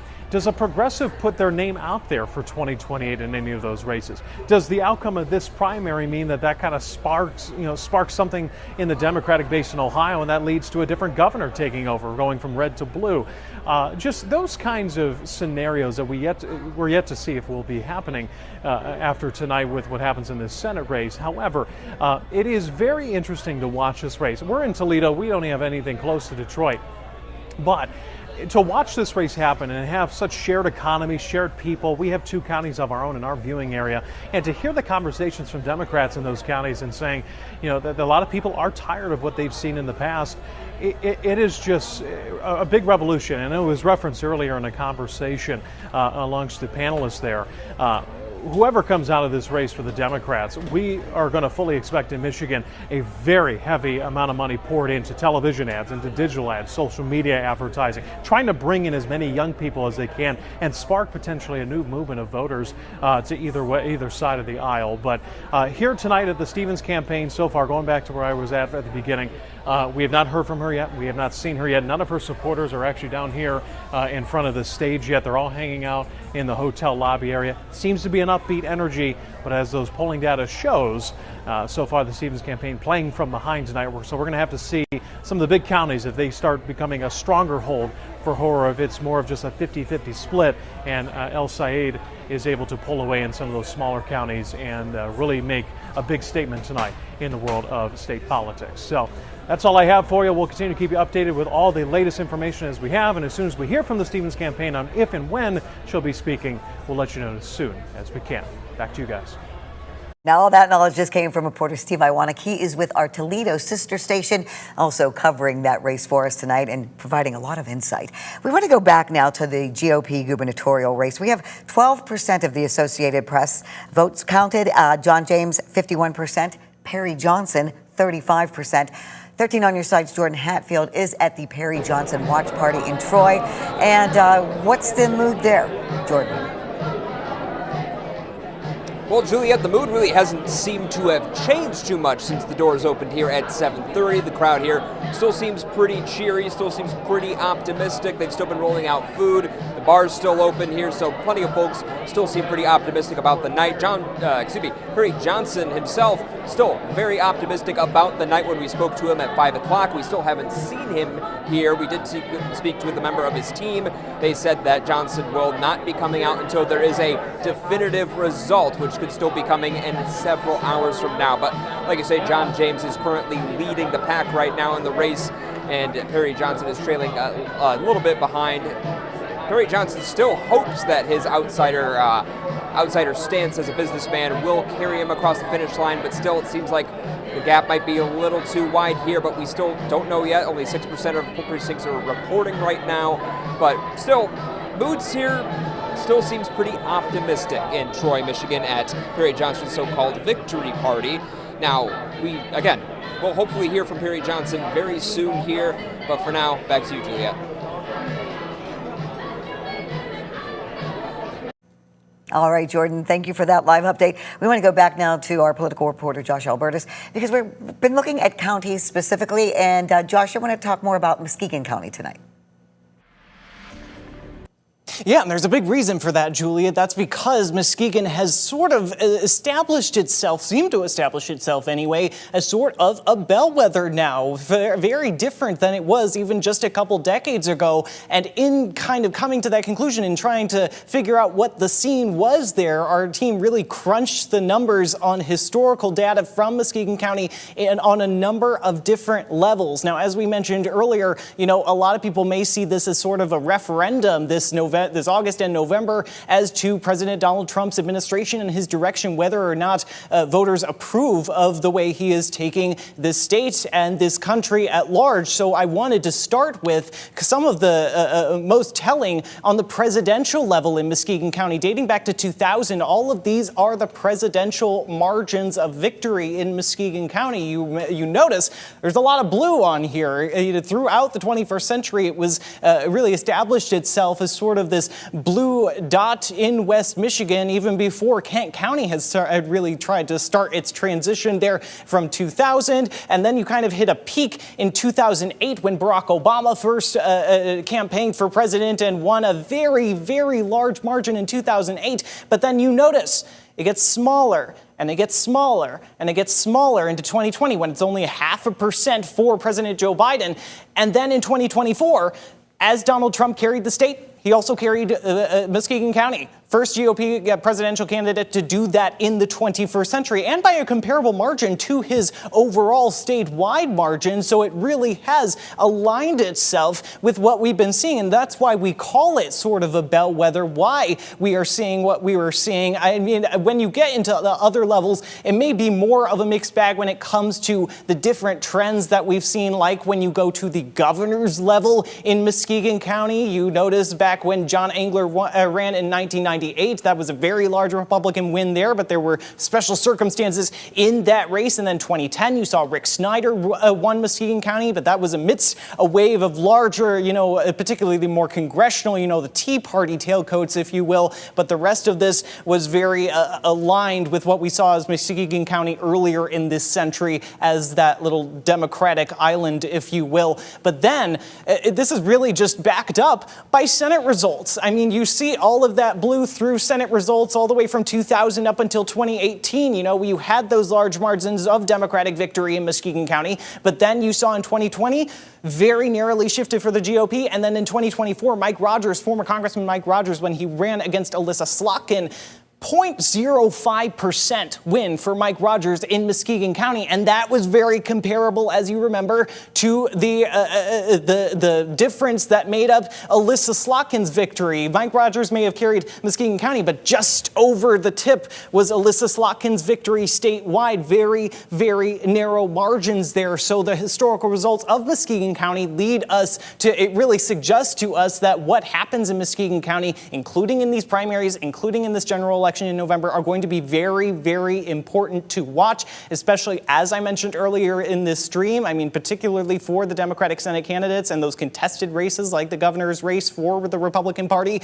whether or not tonight we will see this consolidated support around the winner, whoever comes out on top of that Senate primary as well as the Republican governor primary. Will they have consolidated support, or will they start at, what some may view as a disadvantage in a place like Bellwether, Muskegon County, where they may have won statewide, but they really tanked in a place like Muskegon County and have to really get to work making up those lost votes in a very critical region like Muskegon County, where they will need every single vote these historical trends suggest to win in such a key region like Muskegon County. So we're going to be seeing what happens, as Micah mentioned there in his live report with the county clerk in Muskegon County. They are not going to be releasing those unofficial results from Muskegon County until they are 100% in. So we have not seen any of those results yet, and they may be some of the more later results of the night. But as soon as those come in, we are going to see all at once whether or not those winners of statewide races, if they've been called yet, have that consolidated support, or if they have a lot of work to do. But for now, I'm going to send it back to you, Juliet. And Josh, as we just told everyone just a short time ago, one of the races that has been called, that we have seen the results, is the Democratic gubernatorial, and that is Jocelyn Benson has been called as the nominee, Michigan Secretary of State. She beat Genesee County Sheriff Chris Swanson. Now, once again, she is the Secretary of State, and voters casting their ballots today may have noticed that some of these positions, like Secretary of State and Attorney General, were not listed. Josh explains why some statewide races are not on the primary ballots. Why do you do what you do with this organization? I wish I knew. I just feel compelled. Like I can't stop myself. And honestly, it's just me right now. I don't have any other staff. Meet Krista Moon, running her own voter education organization, Michigan Women. The whole purpose is so that we can vote with knowledge and confidence. So she aims to use her background in marketing and research to try and find details about topics, including one that not everyone may know about, but is central in the state's 2026 midterms. We just don't even realize that we, general population, hasn't chosen those candidates. The parties selected them for us. She's referring to the process by which major parties select many of their November nominees for office. While nominees for certain offices like state legislature are chosen directly by voters in the August primary. Governor is the main one. We have Senate and federal offices. For others, it's a little more complicated. Campaigns that are done at the convention level through precinct and district delegates. Here's how it works. The candidates that major parties put on the November ballot for offices like Secretary of State, Attorney General, and State Supreme Court are made by delegates to each party's state convention. One of 6 states that does not have primary elections mandated for every statewide elective office. Delegates to that state party convention are chosen by delegates at county conventions. In the party primary in August, you vote at the way down at the bottom of the ballot. You select a precinct delegate to represent you at the local county party convention, and those people elect delegates to go to larger conventions. While layered and maybe a bit complicated, it's a system that remains what some see as a vital piece of voter education and involvement. We want to go back to the Lakeshore now, as we just heard Josh explain a short time ago the significance of Muskegon County in the election. 13 on your side's Micah Cho is live at Muskegon City Hall. And Micah, we heard from you earlier, and the county clerk said there have been no problems so far in tallying the votes. Yeah, no problems indeed. We kind of moved away from the county's office, so now we're here at the Muskegon City Hall, and behind me is the receiving board. So I mean, probably 40 minutes ago, there was only 2 people sitting at the table there. Now, I mean, there's half a dozen, if not a dozen people, going over. This is where when precincts come in, when ballots come in from precincts, they go straight to this table here. They're doing their reviews as required. And talking with Karen Whitehouse, the county clerk, earlier today, just about an hour ago, she was telling us that, and Josh, I know you mentioned this earlier before too, that these results won't come in until everything is tallied up. So results really won't come in throughout the night here in Muskegon County until all the results from all the precincts, again, are tallied up. I talking with Whitehouse about an hour ago. She said that even they've had to hire a little bit of extra security, especially from the state, especially after President Trump's comments not too long ago, maybe about 2 weeks ago, talking about possible voter registration fraud. Here's Karen kind of explaining what that security looked like. Election workers were a little concerned about anything happening in our polls. So thankfully, our Secretary of State and our Attorney General, Dana Nessels, sent security here. So at the City of Muskegon, there was actually security there from the state, and along with other security from our local law enforcement officers.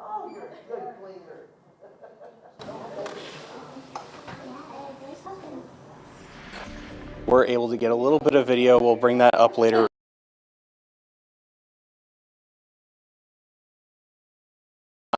Because of rules, we can't go live down there. But again, very busy here in Muskegon County. We'll send it back to you, Josh. Thank you, Micah. We want to crisscross the state now, and we want to go to 13 on your side's Peter Elliott, who has been at the John James campaign party tonight. Peter, I mean, these early results suggest a large lead so far for John James. What's kind of the mood there as these results are coming in?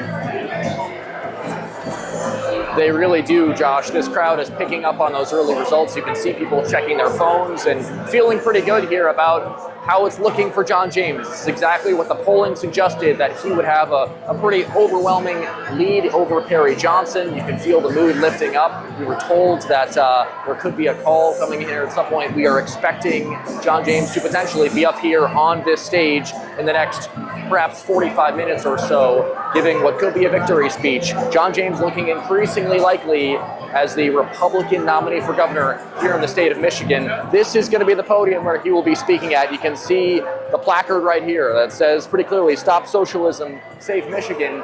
He's not facing progressive Abdul El-Sayed in this race, but you'd be forgiven for thinking so, because a lot of Republicans have been running against El-Sayed's message here. So much of the focus here, even at this rally, has been on the U.S. Senate primary between Haley Stevens and Abdul El-Sayed. Of course, those watch parties happening elsewhere in Michigan, but that's a real focus. A lot of the Republicans painting Democrats as far left and radical. That's something that John James has done throughout this campaign, even though now we know he will be facing Jocelyn Benson, the former Secretary of State. She is far from the kind of progressive that Abdul El-Sayed has been. We've been talking with voters here. They've said a similar thing. They rejecting socialism. They say voting for John James is a repudiation of that. We've been speaking with voters. I want to share with you a clip. We spoke with one voter. His name is Marcus Bowman. He is a school board trustee in the city of Pontiac. He knows James personally, has spoken with him in the past. He says he has been a good representative for his constituents in Congress, and pointed to specifically his experience as being the reason why he voted for him today. Experience, learning the playing field, understanding the people, understanding the needs and the concerns of what, the Michiganders need right now, and the climate that America is in. We're at a great point right now with great leadership in the White House, and we're just trickling down to the State House, where we're going to do some big things with John James under his leadership.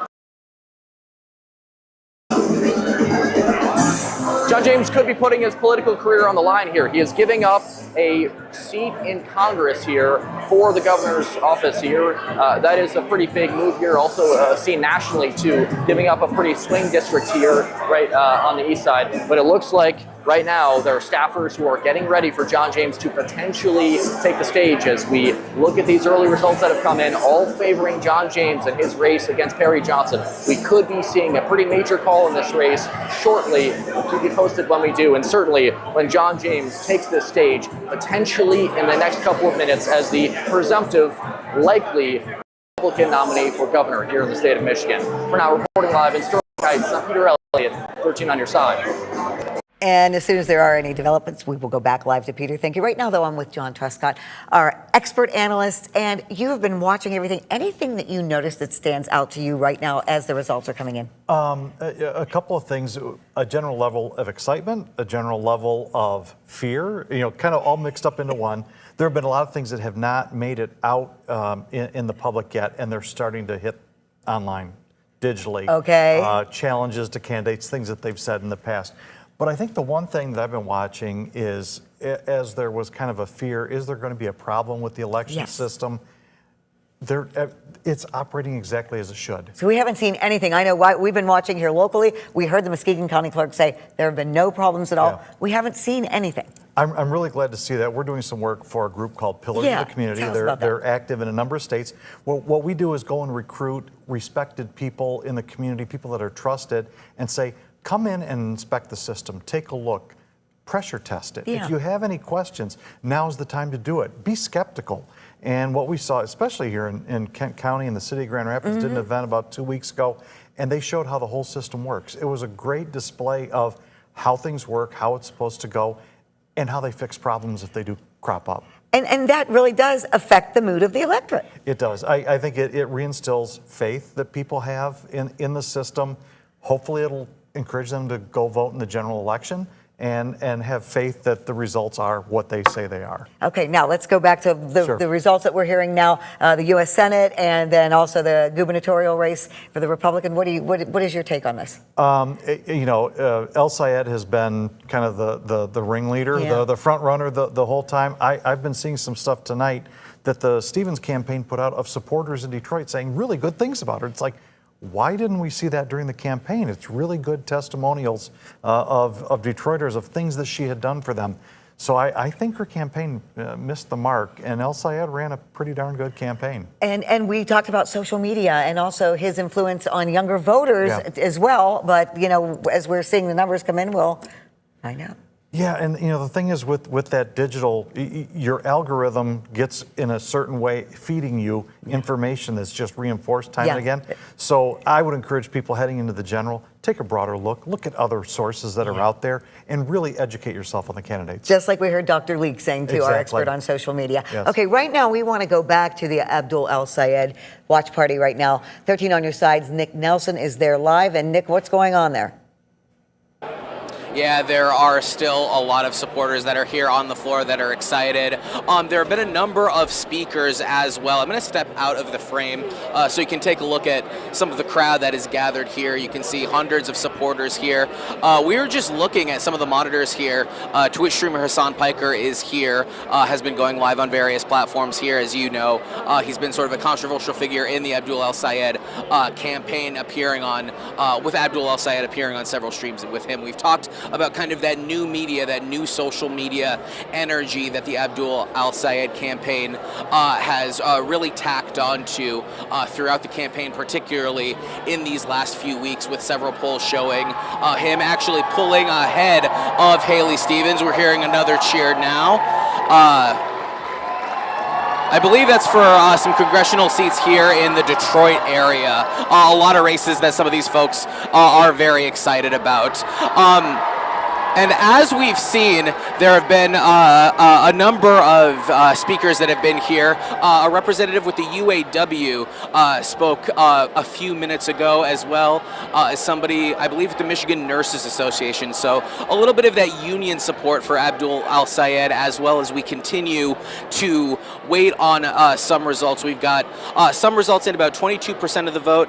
Abdul El Sayed is leading, but it should be noted that since it's come back to us, Haley Stevens has narrowed the gap a little bit here. So we are going to continue to monitor what's going on here with the numbers in Detroit. And as soon as we hear from more speakers, or even hear from the candidate himself, whether he wins or loses tonight, we will bring that to you. Reporting live, Nick Nelson, 13 on your side.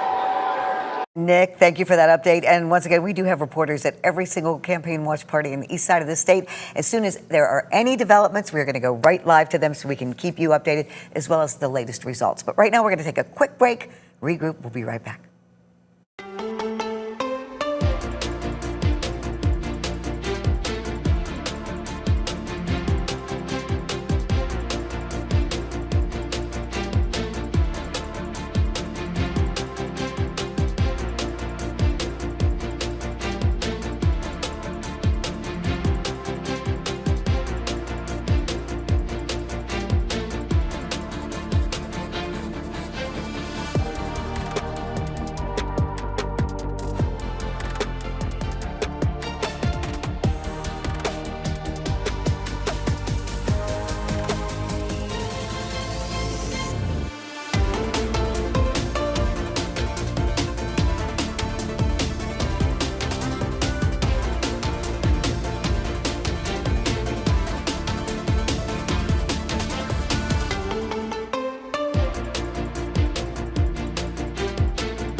It is 9:50 on this election night as results continue to come in. We want to look at some of the latest numbers we are just receiving. Let's look at the U.S. Senate, the Democratic primary. Al Sayed still ahead of Haley Stevens, 52% to 45%. This is with 23% of precincts reporting, so we are getting more numbers in. Let's look at the gubernatorial GOP race as well, and the latest numbers on that.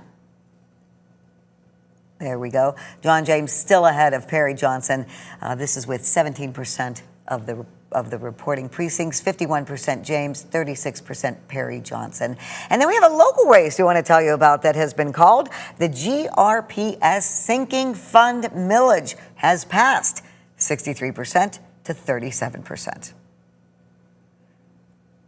Now let's get back to political reporter Josh Albertus, who has some information county by county for us right now.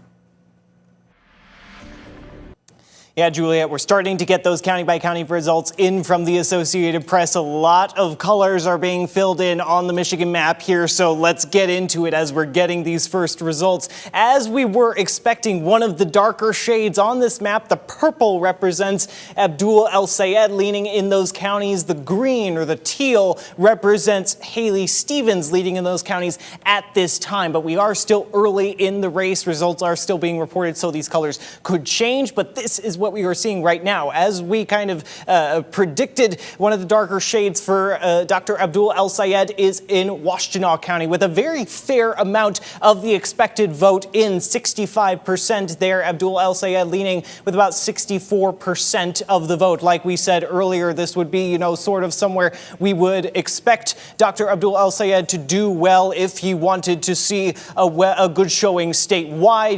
University of Michigan at Ann Arbor, a younger voter base where Abdul El Sayed has tended to do well, much well compared to Congresswoman Stevens in the polling, as well as that larger share of uncommitted voters a couple of years ago in the presidential primary for the Democrats, with President Joe Biden running there, with a lot of people voting against essentially his policies towards the conflict in Israel and Gaza, which has aligned pretty much with Abdul El Sayed and his campaign's message on foreign policy. So we do see one of those darker shades in a place like Washtenaw County, but then we move over to the north of Wayne County, Detroit, Oakland County. Like we said earlier, this is the home ground of Haley Stevens. Her congressional district is based here. So if she wants to have a good showing statewide, you would expect her to do well where she is currently the incumbent. She is leading in a place like Oakland County with about 67% of the expected vote in,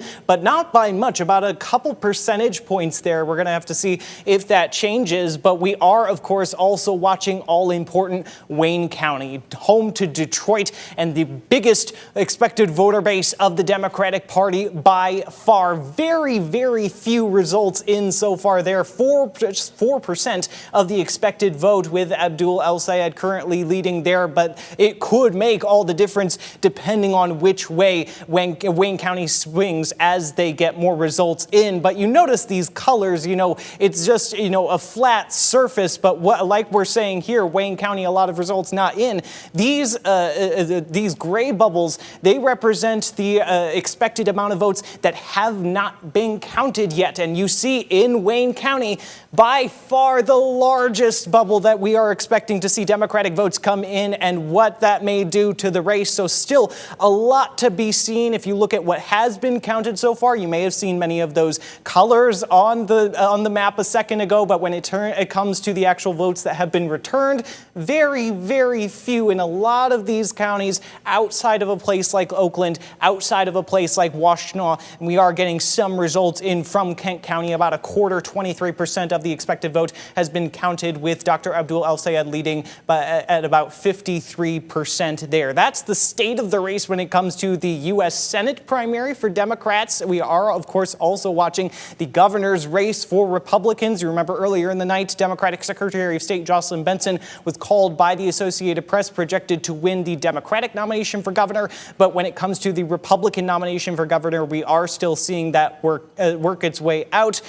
We are seeing a lot of red on this map. That is representing where Congressman John James is leading at the moment, and that greenish, yellowish color is where Perry Johnson is leading. And like we were getting a lot of votes out of of Oakland and Washtenaw for the Democratic primary so far. In Senate, we are seeing a similar picture when it comes to that outer ring of counties outside of Detroit in the governor's race so far. Oakland County, about 62% reporting. Congressman James is ahead with about 52% of the vote there. In his home county, is this home congressional county of Macomb. He is currently leading with about 52%, but a lot of vote to be counted there is expected. In a place like Washtenaw, he is also leading, but you want to go to the uncounted votes again. All of those are uncounted votes that we are still waiting to see how this race shapes up and how all of these bubbles could factor into the race and tip it towards one side or the other. So still at this point, pretty early stage in the race, but we are going to keep watching those results. But for now,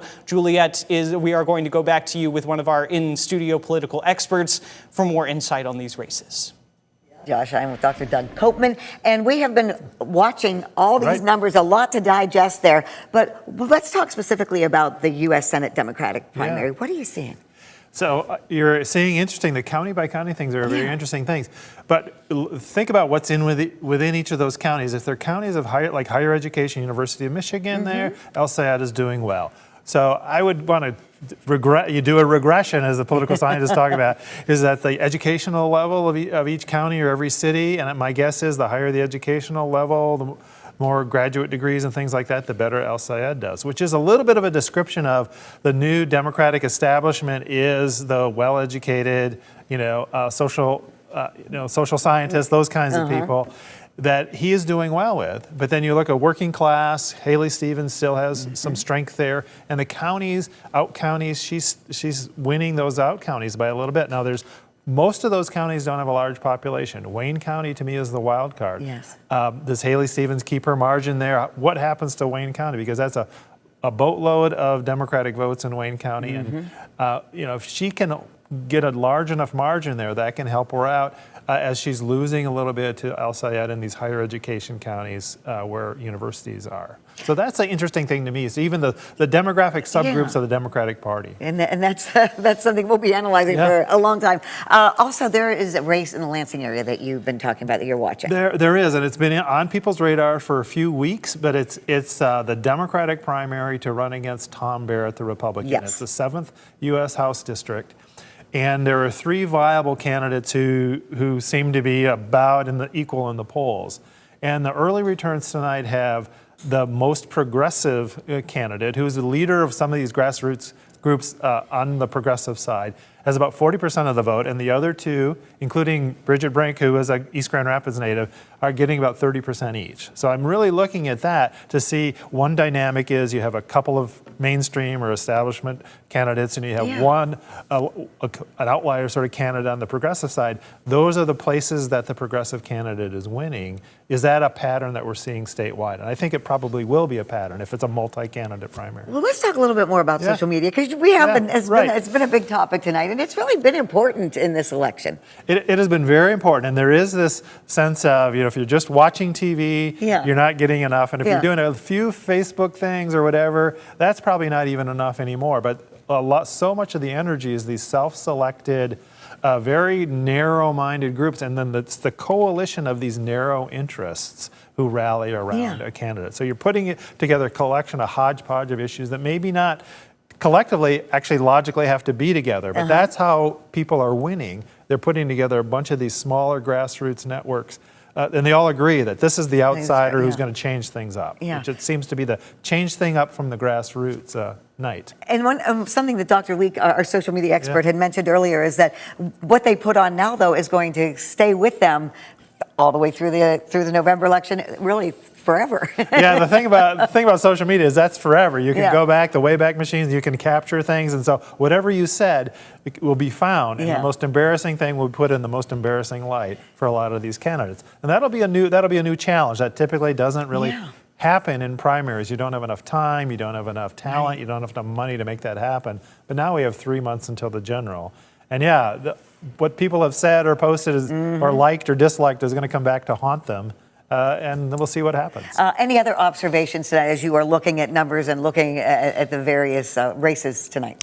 Well, I think it's great news for people worried about Michigan election security and safety and authority, and is it working well? It seems to be working well statewide.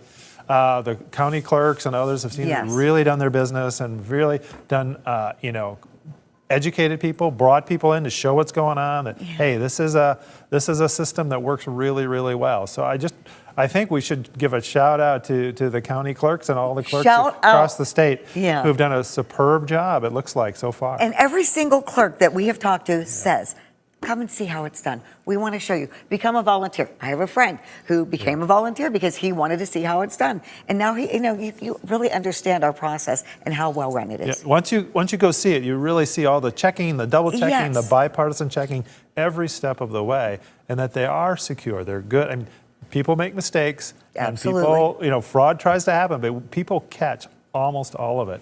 And we have very well qualified people, and that's working well. And that's something that the viewers and the voters need to be assured of. All right. Thank you so much, Dr. Koopman. We've been talking a lot about the nationwide importance of Senate seats, the U.S. Senate seat, why there's so much attention on it. Here's an explainer as to why. I'm Abdul El-Sayed. I am running for U.S. Senate. I want to make sure that we are heard at the lawmaking table. If you've been tuned into election season here in Michigan, there's a pretty good chance you've been hearing a lot about the Democratic primary for our open U.S. Senate seat. Former Congressman Mike Rogers is the only Republican whose name is appearing on the ballot in the Republican primary. But the Democratic race has caught huge national attention. So, why might we be hearing so much about it? For a number of reasons, actually. Right now, the chamber is split 47 to 53 under a Republican majority, and Michigan is one of just a handful of battleground states that are being watched to see which party will control the tightly split Senate. Couple that with the battle for the identity of the Democratic Party, which really seems to be summed up in this race, and you've got all eyes on the Great Lakes state. Congresswoman Haley Stevens is widely seen as the moderate persona in the race. Names like Governor Gretchen Whitmer, former Senator Debbie Stabenow, and Senator Gary Peters, whose seat is at stake here, have endorsed Stevens to replace him. And then you got the other side. Former Wayne County health official Dr. Abdul El-Sayed has emerged as what many have seen as the progressive candidate. He's gotten the backing of names like Congresswoman Rashida Tlaib, Vermont Senator Bernie Sanders, and New York Congresswoman Alexandria Ocasio-Cortez. The past statewide contests that have featured major progressive pushes really have seemed to be a mixed bag here in Michigan. Sanders eked out a win here in 2016 in what was a really big upset at the time in the Democratic presidential primary over Hillary Clinton, but Whitmer won over El-Sayed just 2 years later in the 2018 Democratic primary for governor by double digits. Dynamics may very well have changed a lot since then, so we can reference those, but whether they bear any clues or suggestions as to now is totally subjective. So how the current environment may play into who is the victor here is something we are waiting to see. Thank you for that explanation, Josh. We are hearing that there is some activity at the watch parties on the east side of the state. We have 4 reporters there at the different candidates' parties. We're going to check in live with them right after this.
It is 10:09, and the numbers continue to be counted on this primary election night. We want to take you live to the east side of the state. Our Jordan Hatfield is at the Perry Johnson Watch Party. And Jordan, what's going on there? Yes, Juliet, there's somewhat of a vibe shift here at Perry Johnson's Watch Party. We were told that Mr. Johnson will be making a speech within 20 to 30 minutes. Roughly 30 minutes ago, they're hoping to see about 20 to 25% of the results in before they make that call, before he comes out. But right now, yes, the music has gotten a lot less rollicking. It's now a bit more somber, and the open bar has now turned into a cash bar. So things definitely showing signs that the mood might be a little sadder coming up here at Perry Johnson's victory party, that so-called victory party, now turning into a watch party. But still plenty of people hanging around here. Some have trickled out, but a lot of the supporters here are holding firm. They are going to stay here until Perry Johnson comes out and says what he is going to say. Hopefully he will be getting on stage here very soon. Here we'll be able to hear in his own words what comes next for his campaign and what will happen when one of either Perry Johnson or John James goes toe-to-toe with Jocelyn Benson come November. So a lot of questions here. Hopefully we'll get some answers to you soon when Perry Johnson comes out. We don't know when that will be. Hopefully soon here. But for now, back to you, Juliet. Thank you, Jordan. Of course, Perry Johnson is the candidate running against John James. And let's go now to the John James Watch Party, where 13 on Your Side's Peter Elliott is, and the vibe there, the mood there tonight, Peter. Certainly more buoyant, Juliet, than it might be over at the Perry Johnson Watch Party out there in Troy. A lot of people excited. Currently right now massing around the stage here. I'll have you take a look there. We are anticipating John James to potentially speak at some point in the coming minutes. We don't have an exact time, but as you and Josh have certainly discussed, the results in John James's favor so far. The AP results give him a substantial lead so far, so it really looks like it's only a matter of minutes until this race is called in John James's favor. We are seeing campaign signs being passed out, other memorabilia around. As people are getting closer and closer to the stage, there are not a whole lot of seats here. There's a table right in front of me and a handful of others, but a lot of people are standing up, anticipating John James to take the stage there at some point. Other staffers are getting set. We've seen them adjusting the lecterns there where some of his speech will be loaded into, but people are still here having a good time as this music is blaring. People at the bar still as well. It is 10:12. We've talked about maybe being here later on in the day, but with the way the polling was indicating this race, it looked like this race would be called relatively early on in the night. John James had such an overwhelming lead here in the polls, all of them indicating that he would take this race. His name recognition there, of course, his endorsement from President Trump. That is what has borne out so far on some of the polling we have seen. Certainly in Detroit, he has ramped up the numbers in this area and in the 10th congressional district. So we'll see what happens here. At some point, we are expecting him to take the stage. When he does, we will take that speech for you here on 13 on Your Side. For now, reporting at his watch party in Sterling Heights, an excited fan base of John James supporters. I'm Peter Elliott, 13 on Your Side. All right, Peter, thank you. We want to update you now on that U.S. Senate race, the Democratic primary. Nick Nelson is at Abdul El-Sayed's watch party. And Nick, what's the mood there?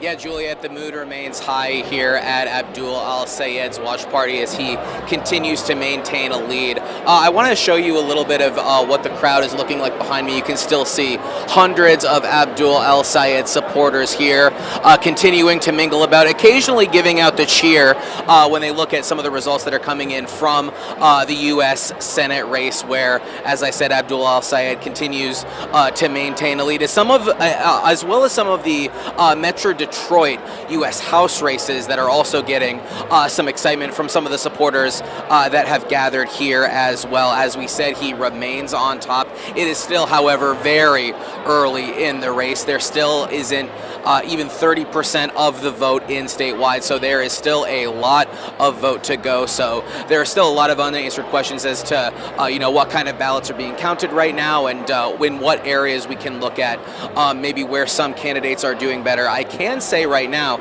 in the Grand Rapids area and the Kent County area, that's where Abdul El-Sayed is continuing to lead over a few points with Haley Stevens. Haley Stevens actually doing better in kind of the metropolitan Detroit area, in places like Oakland County, as well as Wayne County, where she holds kind of a slight lead right now. So we are still waiting on quite a few votes. As Josh mentioned, some of these counties may take some time before we learn exactly what's going on with those. I have spoken with some campaign officials who say that they are waiting for Abdul El-Sayed to take the stage. We are hearing a number of applause here as people kind of it's reassured on some of the screens here that Abdul El-Sayed continues to stay in the lead. Again, we spoke with some campaign officials who said they will let us know whenever Abdul El-Sayed may take the stage here tonight. So once we know when he'll be speaking, we will bring that to you. But for now, reporting live, Nick Nelson, 13 on your side. Thank you. And we are looking at the latest numbers from the AP. They do show El-Sayed ahead 51% to 45%. We want to bring in now our social media expert, Dr. Danielle Leake of Johns Hopkins University. And Dr. Leake, you're hearing this about El-Sayed, and we've been talking about the progressive candidate, the young vote. What are you seeing now based on these numbers and what we're seeing on social media tonight?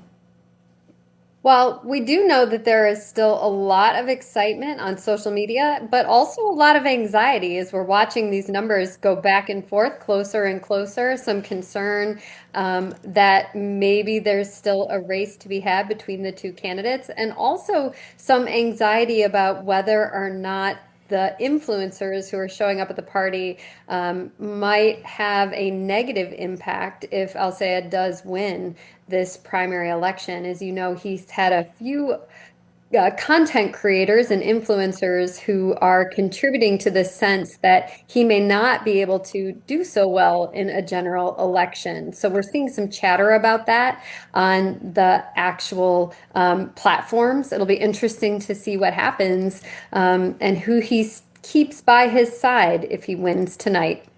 Let's talk more about the influencers because, you know, that's what people are listening to. That's what people are looking at. Once again, it could be a good thing or a bad thing if you're an influencer.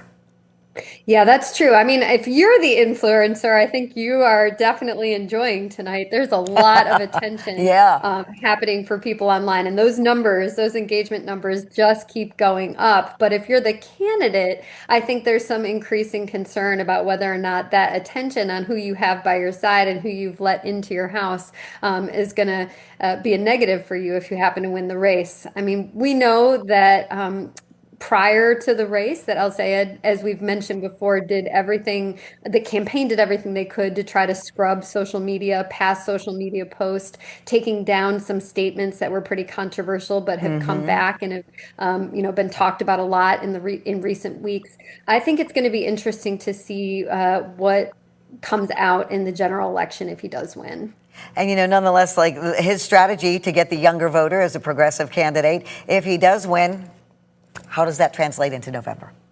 Well, I mean, I think one thing that we'll see is the continued, authentic self, admitting that we all have to be who we are and accept who we are, and that we have to be willing to acknowledge that sometimes we do things that we're that we may not always be proud of. That's part of what he's been all about throughout this race. And I think we'll see those kinds of authentic statements on social media. But I also think we're going to see a little bit more careful, held to the vest attention about who he spends time with. We might see we may see fewer of the let's create video at a pool party type posts. We might see a little bit more professional attention to the types of content that goes live in the general election. And if Haley Stevens should win the race, what would her approach be in November on social media?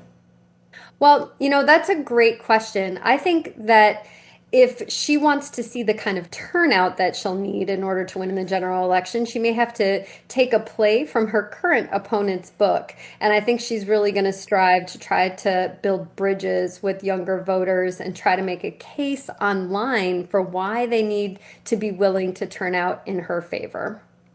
Dr. Danielle Leake, thank you so much for your insight. Johns Hopkins University, formerly of Grand Valley State University. We'll check in with you later. Thank you. Thank you.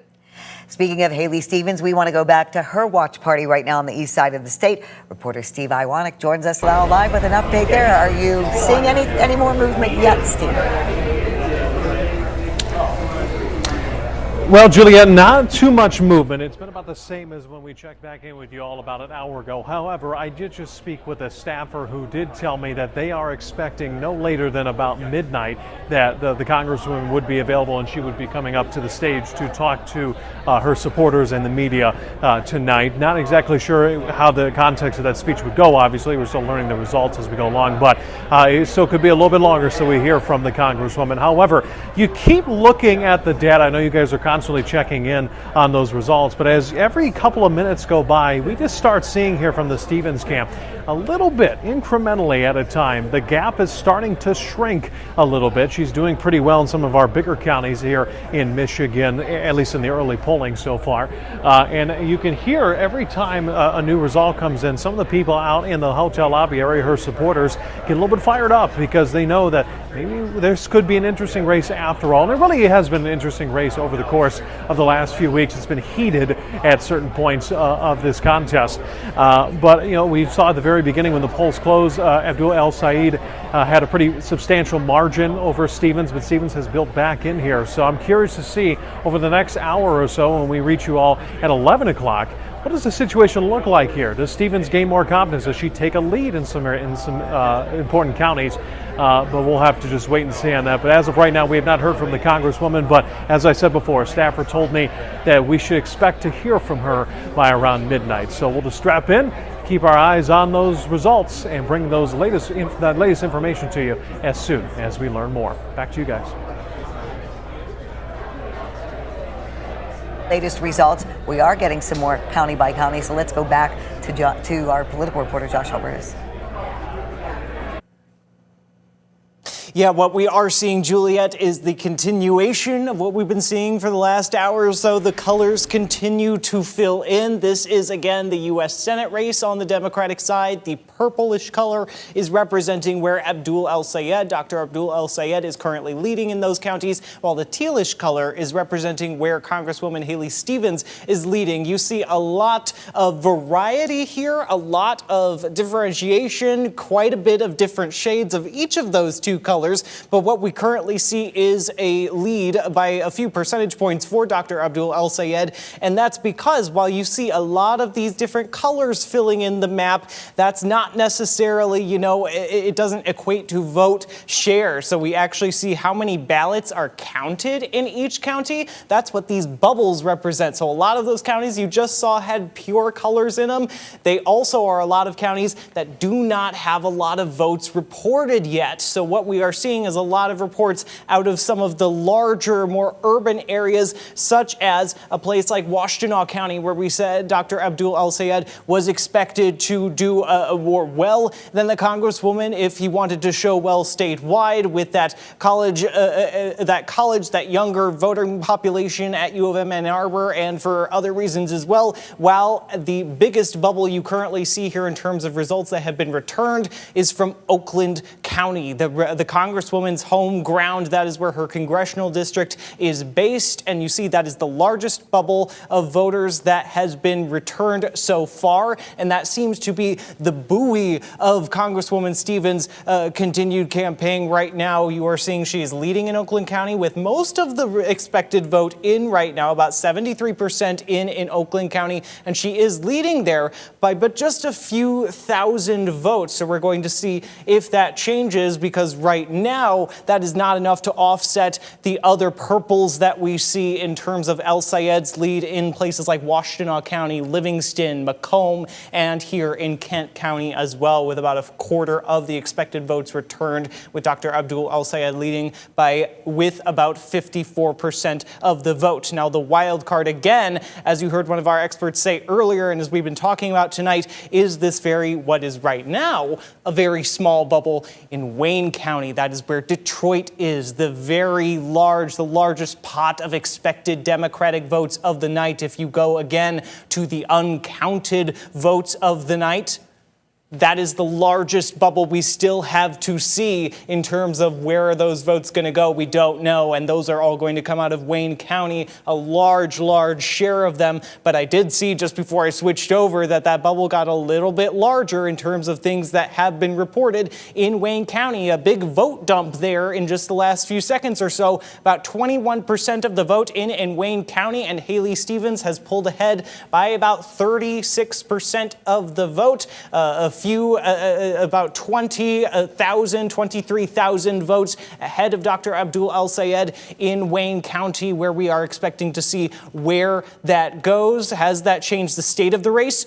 Very much. There is a very small difference now between Congresswoman Haley Stevens at this point, with about a third of the expected statewide vote in. She is trailing El-Sayed by about 0.2% statewide. So as it was suggested earlier, Wayne County can change things in a minute. So we are going to see where the rest of Wayne County goes and where the rest of these larger populations, like in places like Kent and Oakland and Macomb, those outstanding votes, where do they go as well? We want to be keeping our eyes on that. Of course, when we go over to the governor's race, which we are also watching, especially on the Republican side, the Democratic side has been projected by the Associated Press for Secretary of State Jocelyn Benson. She is projected by the AP to win the Democratic nomination for governor, but when it comes to the Republican nomination for governor, you are still seeing the race play out there. The red representing where Congressman John James, who was endorsed by President Donald Trump, where he is leading in those counties, and the greenish, yellowish color representing where Perry Johnson is leading. And you see that John James is, at this point, with the votes that have been returned, solidifying leads in places like still very big pot of votes for the Republican Party that are expected in a place like Wayne County and Oakland County. With a lot of those results in, he is leading at about 52% of the vote. And in Macomb County, that is his congressional district, the majority of his congressional district, that is where he is leading as well. When we take a look at where these votes are coming from, similar story.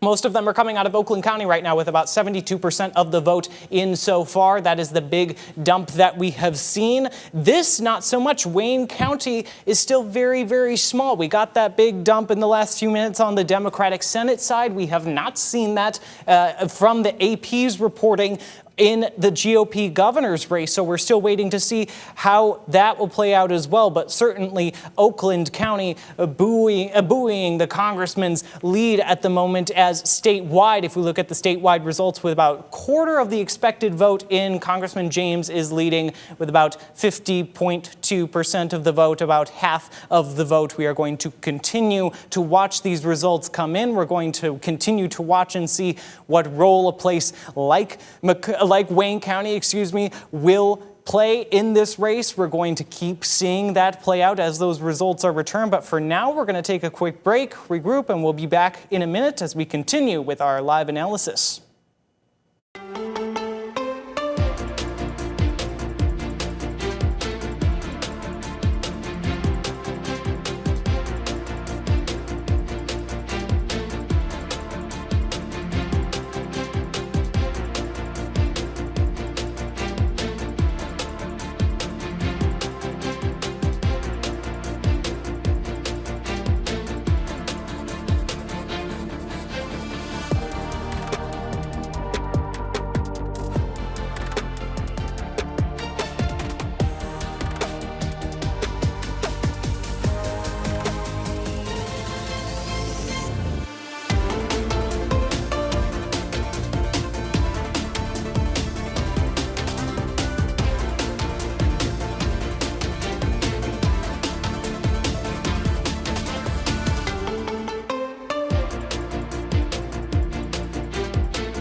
And we do have Associated Press calling another race. It is in the Republican primary for governor.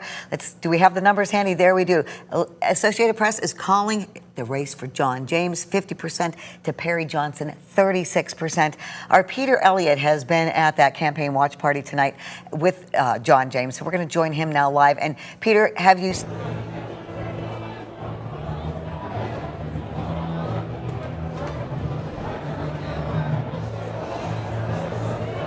Juliet, I think I missed your question there, if that was a question there, but I can at least speak to the mood here, which has certainly been elevated over the last few minutes as word starts to trickle out that John James will be, as predicted by the Associated Press, the nominee, the Republican nominee for governor here in the state of Michigan. You can see people looking down at their phones. I've seen them all looking at the same AP map that we're looking at, that Josh has reported, that you just mentioned there, Juliet, looking at the polling that has come in, going heavy for John James. You can see particularly on the east side, that is heavy towards John James. Of course, is expected to be sort of his stronghold, strong area by a lot of pollsters here.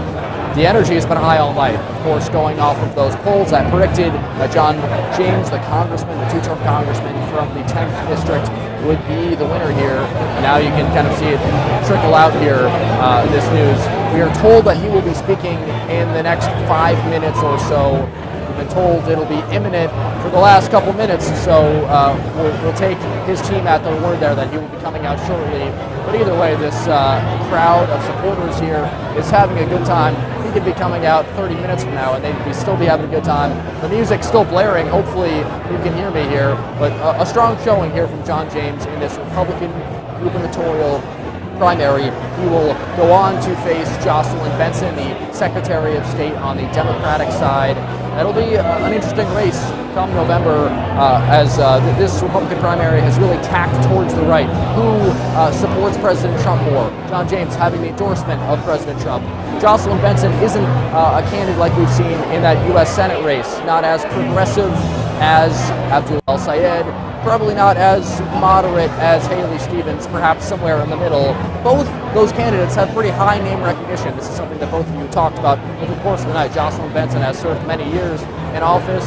John James as well, both 2 terms in Congress and major high-profile runs for statewide office, U.S. Senate in 2018, U.S. Senate in 2020. People are clapping here. They are chomping at the bit for John James to come out. And it looks like he should be coming out potentially in a moment here. For now, Juliet, I'll throw it back to you before we await his imminent arrival at the podium behind us. All right. Thank you so much, Peter. And if we can look at those numbers once again, Associated Press calls the race for John James for the Republican primary for governor. As we are looking at right now, the official numbers are 26%, but based on what Associated Press is seeing, John James, 50% of the vote. Perry Johnson, 36%. As you just heard Peter Elliott say, we are expecting John James to address his supporters any minute now. We're also hearing that Perry Johnson is expected to address his campaign watch party in a few moments as well. Right now, let's go back to you, Josh, and see what are you seeing from these numbers, and especially in this governor's race? Yeah, you saw that projection behind me as it came up just a few minutes ago, but election night has a way of drawing you in, but now we are seeing it clearly that the AP has called John James as the winner of the Republican gubernatorial primary for Michigan. So what is really driving that victory? Well, it's what we've seen throughout the night. The biggest bubble there. I've been talking about bubbles for many minutes now. The Oakland County is just such a buoy for John James at the moment. And I say at the moment as if 73% of the expected vote was not in a place like Oakland County. So he is about 17 points ahead in this very, very large voter share for the Republican Party. He is ahead in many of these larger population centers in a place like Kent County, in a place like Washtenaw County, in a place like Macomb County. He has leads in all of those places with votes still still expected, and we are still expecting a lot of vote out of a place like Wayne County, where about 2% of the expected votes in this race had been shown at this point. But the AP has called it, and the AP has projected that Perry Johnson will not be able to surpass that lead in a place like Oakland County, in a place like the other counties that we are seeing in favor of John James at the moment. So that is the latest major call that we have gotten in this state at this point in the night. We are still waiting. We are hearing that the Congressman James may be expected to speak soon, but we are still waiting for results in another very, very big race in this state right now, which of course is still continuing to be the Democratic primary for U.S. Senate. And as I've said throughout the night, a very large variety of colors between the green of Haley Stevens and the magenta of Dr. Abdul El-Sayed, and those continue to file in. But whether or not those votes are going to continue to play out that way, with the number of ballots that are expected to be uncounted that are not counted yet, but are expected to come in a place like Wayne County with that gigantic circle of expected uncounted votes, how that will sway the race. We've already seen at least one dump from Wayne County very much shake up the dynamic of this race so far, and whether that has continued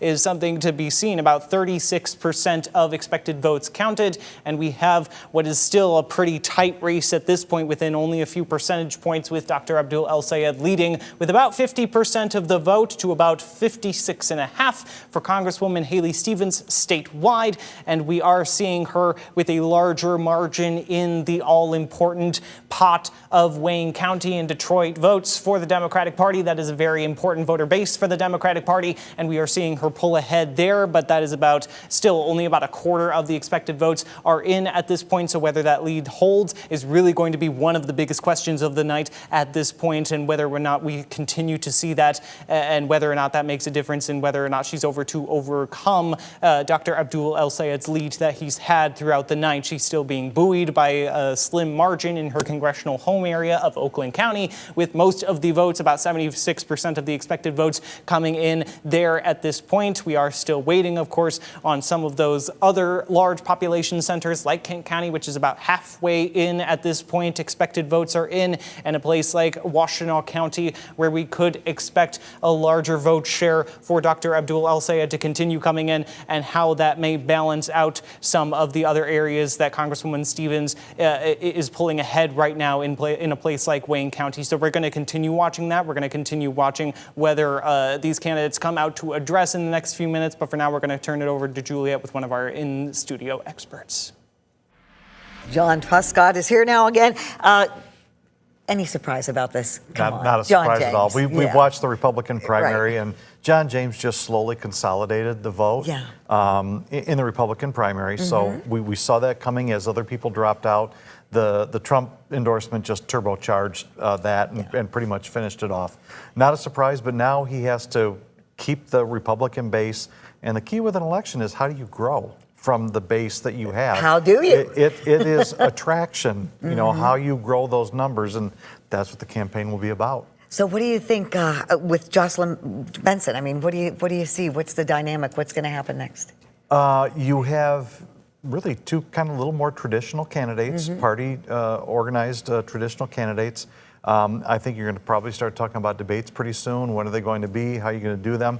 I think TV time, ad time is going to be really, really expensive, and a lot of it's already bought up, but you're going to see them nonstop across all of your platforms, TV, digital, everything, as they make their case to the voters. And we've mentioned this before about now the importance of debates, because that's how people are going to learn more about the details of them. How can you think on your feet? What do you really think when you're questioned and challenged? And I like it when the candidates can challenge each other a little bit back and forth and not just give canned answers. How quick are they on their feet? I think people want to see that they can adapt, they can move and change, and we will see how they do.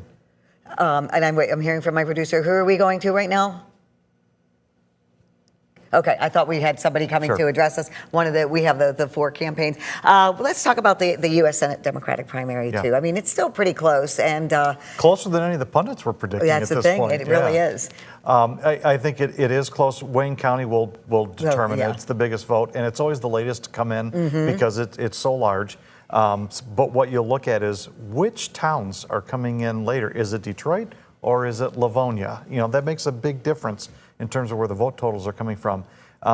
This really, I've been seeing a lot of tweets and a lot of material Yeah. coming, and people, and what Dr. Leek said is absolutely right.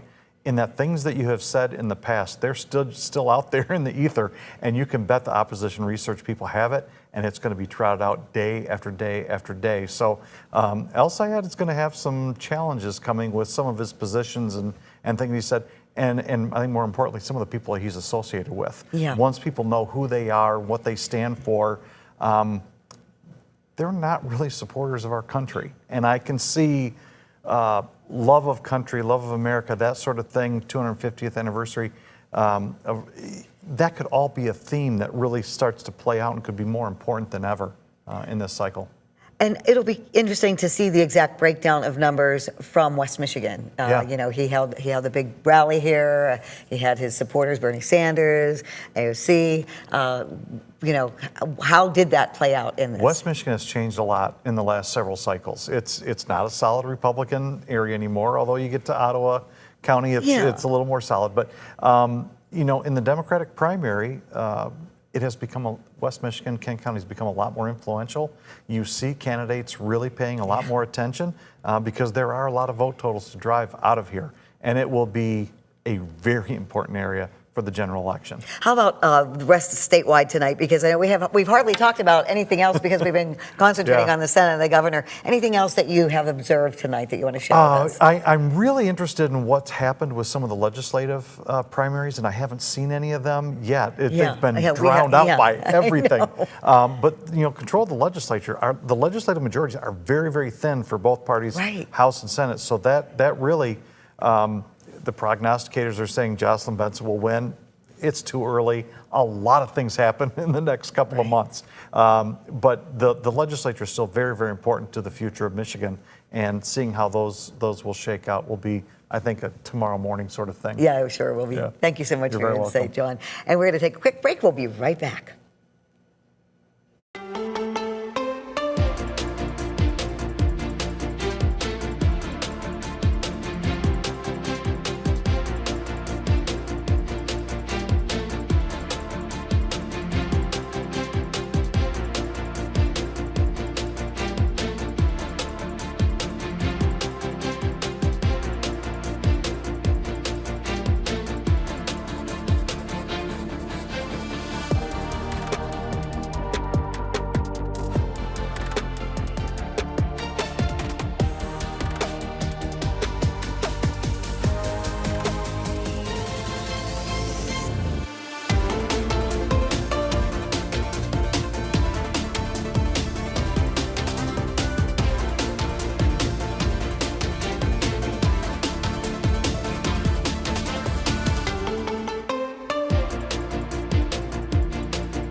All right, we know the governor's race for November, the election. It is Jocelyn Benson and John James. We are told that John James is coming out to address. You can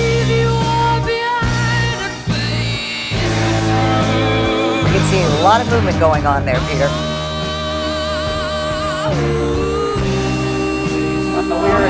Yeah, a lot of loud cheers here, of course, as John James is set to come out. We told you he would be coming out for the last few minutes here, 5 minutes ago, probably 20 minutes ago, but finally you can hear We Are the Champions playing right now by Queen. He's still not appeared to take the stage just yet, but other members of his campaign supporters have amassed behind him at the podium where he will be speaking.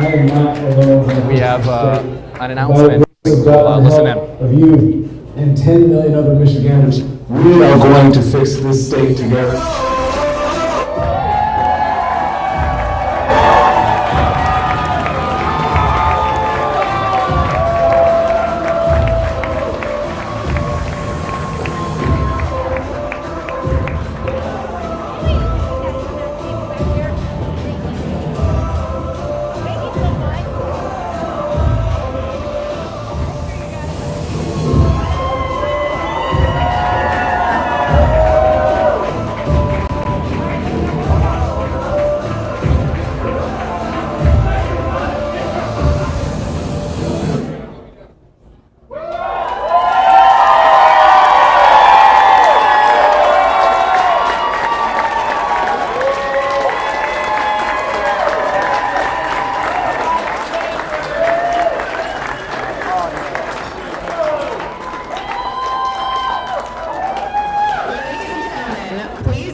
Our Republican nominee and the next governor of Michigan, my husband, John James.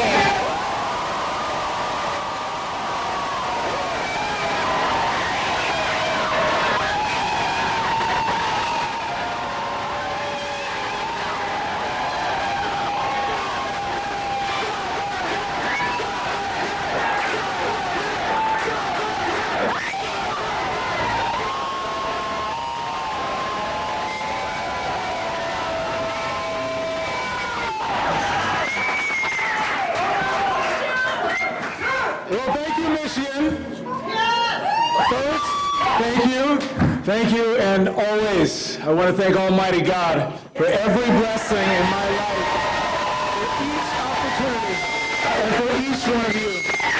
Everything that we have comes from Him. I also want to thank my incredible wife, Liz. They are the reason why I fight so hard for Michigan's future. Thank you for your sacrifices. I love you. And I also want to thank President Trump for his endorsement, his friendliness.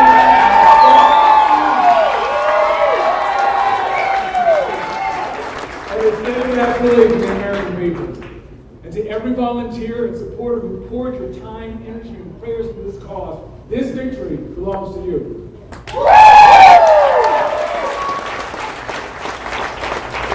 The primary is over.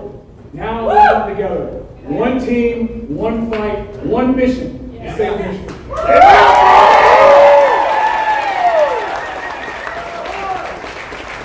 For those who supported me, thank you. And for those who did not, I'm going to work every single day to earn your trust. And to every Michigander who feels politically homeless, who loves the state, works hard, and believes in common sense and wonders whether anyone in government still sees you, I see you. I'm for you.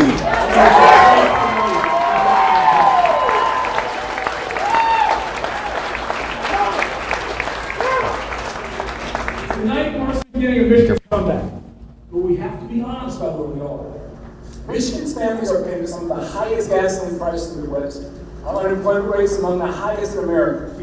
Our children are falling behind. Our infrastructure is crumbling, and too many of our young people are leaving to find opportunity somewhere else.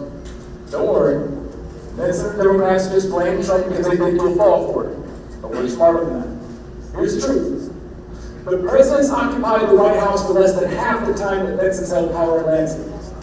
For nearly 8 years, Johnson Benson's been a part of the Michigan Democratic leadership. For 2 full years under President Biden, Democrats had a trifecta in Lansing. They have the power. They passed their agenda. Now they're spending roughly $20 billion more than Michigan spent at the height of COVID. Our state budget's nearly 50% larger than it was under Governor Snyder. Does your child's school feel 50% better? How about you? How about your health care? How about your damn roads? Michigan now ranks 46th out of 50 states overall. 46th! That's 11 spots worse than California. We rank 45th in education, 43rd in our economy, 42nd in our infrastructure. Our fourth graders rank 44th in reading. 45 states are doing better than Michigan, and every one of them has the same president we do. Jocelyn Benson promises a new direction, but she's been a part of the leadership that got us lost in the first place. Now she's teaming up with Abdul El Sayed and Midwest Mount Downey to impose a socialist agenda that's never worked anywhere it's been tried. Look, Michigan does not lack talent. We do not lack resources, but Michigan lacks proven, tested leadership where it matters the most. And you are watching John James, the winner of the GOP Republican primary for governor, thanking his supporters and giving a victory speech. At the same time, his opponent, Perry Johnson, is also making a concession speech. We have much more coverage coming up at 11 o'clock. Live reports from 4 different campaign parties in Detroit, as well as the results and reaction coming up at 11 o'clock. We'll see you then.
Good evening. I'm Juliette Dragus, and we are getting election results across Michigan tonight.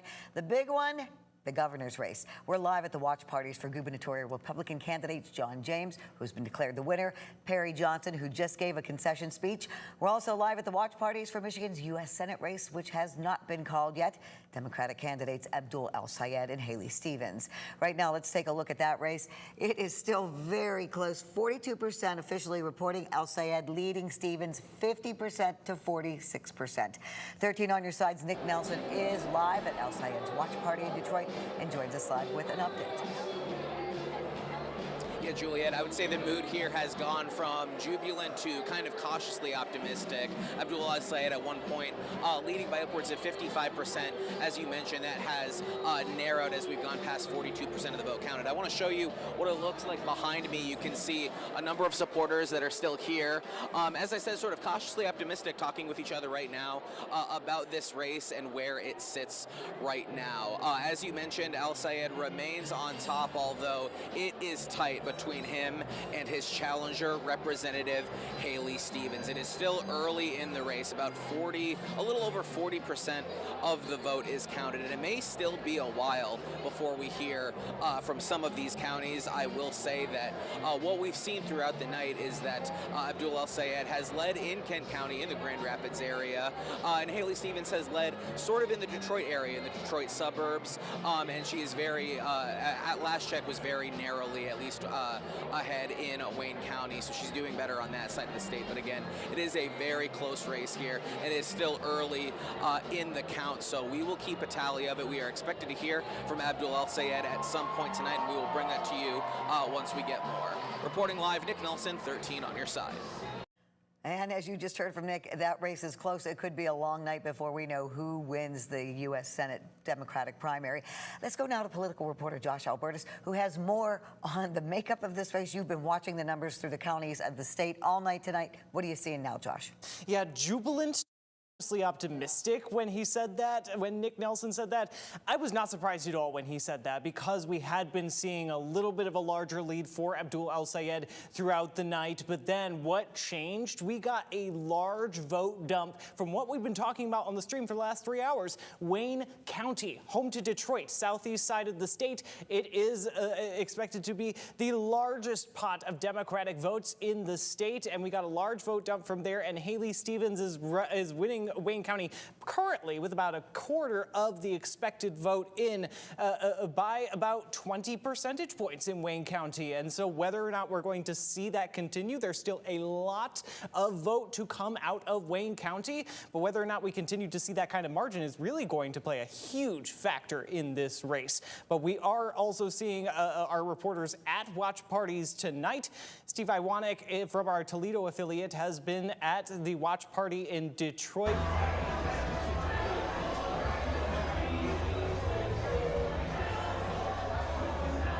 Well, I'll tell you what, this race has gotten a lot more interesting in the last hour or so. We saw earlier tonight that Abdul El-Sayed had a major league, a double-digit percentage lead over Congresswoman Haley Stevens. But just in the last hour, we've seen a big shift. This race is now within about 3 percentage points. Our last check of the numbers, El-Sayed, had about a 50% vote, while Congresswoman Stevens held at about 47% of the vote. So this is becoming a neck-and-neck race. Coming into this contest tonight, El-Sayed had a progressive background. This was really an ideological battle for Democrats to process here in this primary election. He focused heavily on economic justice. He wants to fight to end what he calls forever wars, referencing the ongoing conflict right now in Iran. He has the backing of prominent progressives like Bernie Sanders and Alexandria Ocasio-Cortez, and he has criticized the Congresswoman throughout the campaign trail for her taking on a lot of money from the American Israel Public Affairs PAC. So it has been a heated campaign. Meanwhile, Congresswoman Stevens, she has the backing of a lot of the typical establishment Democrats, such as Michigan Governor Gretchen Whitmer, as well as Senate Minority Leader Chuck Schumer. So You know, for her, she has spent the last several months on the trail trying to tell voters that she is the best Democrat in terms of a position to hold this critical Senate seat as they approach the general election in November. She's leaned heavily onto her record in Congress, into manufacturing, and her work with the Obama administration back in 2009 with their efforts to rescue the auto industry, which Michigan knows very, very well. However, if this outcome were to hold and the progressive candidate were to take on the nomination for the Democratic Party, one political science expert back in Toledo, where I report from, told me that this could be extremely significant for Democratic politics. Take a listen. If he wins really big, you know, on top of some other races that we've seen around the country in primaries, that could change who runs for office in 2028. You could see a lot more progressives running in states where they might not have expected to run. But the confidence meter for the progressives was a lot higher earlier, but now it's starting to get tight. There might be a few beads of sweat coming off the brows of some of the people over in the Abdul El-Sayed camp. As you can see behind me, it's tough to see. There's a lot of cameras, but a lot of the supporters for Congresswoman Stevens are gathering. They've been hooting and hollering for the last hour because they've seen the results trickle in, and they are liking what they are seeing. So as soon as we learn more, we'll bring it to you on air and online. But for now, here in Detroit, Steve Iwanek, back over to you. Thank you, Steve. John James is the winner in the Republican primary for Michigan governor. He will face Democrat Jocelyn Benson in November. Let's take a look at those results right now. James beat his opponent, Perry Johnson, as you can see, 50% to 36%, so it was by a wide margin. Our 13 on your side, Peter Elliott, is at John James' victory party. He joins us now live, and we just heard John James speak. He just wrapped up that victory speech. It is all smiles here in Sterling Heights as John James wrapping up his victory speech just about 5 minutes ago. He's right here, right next to me. We'll show you right here. He is shaking hands with supporters. He is taking selfies. He is basking in this respective win. The Associated Press calling this race for him. Again, hugging supporters right there. You can hear right now Sweet Home Alabama as performed by Kid Rock playing right now. Kid Rock is a friend of John James. He has done videos for him in this campaign. And now it is the soundtrack to this victory right now as he is mobbed right now by reporters and media as well. He spoke for just about 10 minutes, already on the attack against Jocelyn Benson, who the Associated Press has already called the race for as well. She, the Secretary of State here in Michigan, will be his likely Democratic opponent, already attacking her for being what he calls part of the problem in Michigan, particularly when it comes to education progress. More reporting coming out about Michigan falling in those rankings when it comes to their educational progress. He says she's part of the leadership that got Michigan here in the first place. His tagline, we've heard it all night, we've seen it on the placard on the podium there, freedom, not socialism. This will be a big part of the Republican Party's tack to push against the Democrats, painting Abdul El-Sayed and the Democratic slated candidates as radical. But again, a buoyant night here in Sterling Heights. A lot of excitement here. John James also outlining some of his other policy ideas here as well. Cutting taxes, lowering energy bills. He also wants to implement a Parents' Bill of Rights that would allow them to have a greater say in their children's education as well. A lot to look forward to there, but we are 90 or so days out until the general election. It will be John James versus Jocelyn Benson. A lot of excitement here in Sterling Heights. A lot of work to do until that happens. For now, reporting live on the east side, I'm Peter Elliott, 13 on your side. A victory speech from John James and a concession speech from his opponent, Perry Johnson. 13 on your side's Jordan Hatfield is live in Troy, where he just heard that. Yes, Juliet. Perry Johnson just at the podium about 10 minutes ago now, giving his concession speech. Still a speech where he was very grateful for his team, very grateful for his supporters who came out. Many of those supporters still here in this room, still hanging out, still talking amongst one another. Very much hopeful Perry Johnson was in his movement. He was very thankful for everybody who came out. He also mentioned that he's very inspired by the people who came out and supported everything he said, especially with his mega audit. He said that he's hopeful that this will continue on in the legislation and that there might be a chance to actually do this mega audit that he wants to perform in the state of Michigan. He said, quote, "One way or another, we are going to make sure Michigan is the greatest state in the union once again." That was how he closed out his concession speech, to many cheers from the crowd. Perry Johnson now going to spend some time with his family after this. It's unclear what the next steps are, but for right now the campaign has hit the end of its road, but he's still remaining optimistic for the future. Live in Troy, Jordan Hatfield, 39 Your Side. We have other election results across our state. We want to begin with the Republican race for the 3rd District for the U.S. House of Representatives. Winner, Terry DeBoer, 79% wins very easily over Ryan Cushman. She will face incumbent Democratic Congresswoman Hillary Scholten in November. In Grand Rapids, voters decided the 2 candidates who will run for the open seat for First Ward Commissioner in November. As you can see, projected winner, Lindsay Perez-Pleshner. That seat has been vacant since Drew Robbins stepped down in February, leaving the ward with 1 commissioner.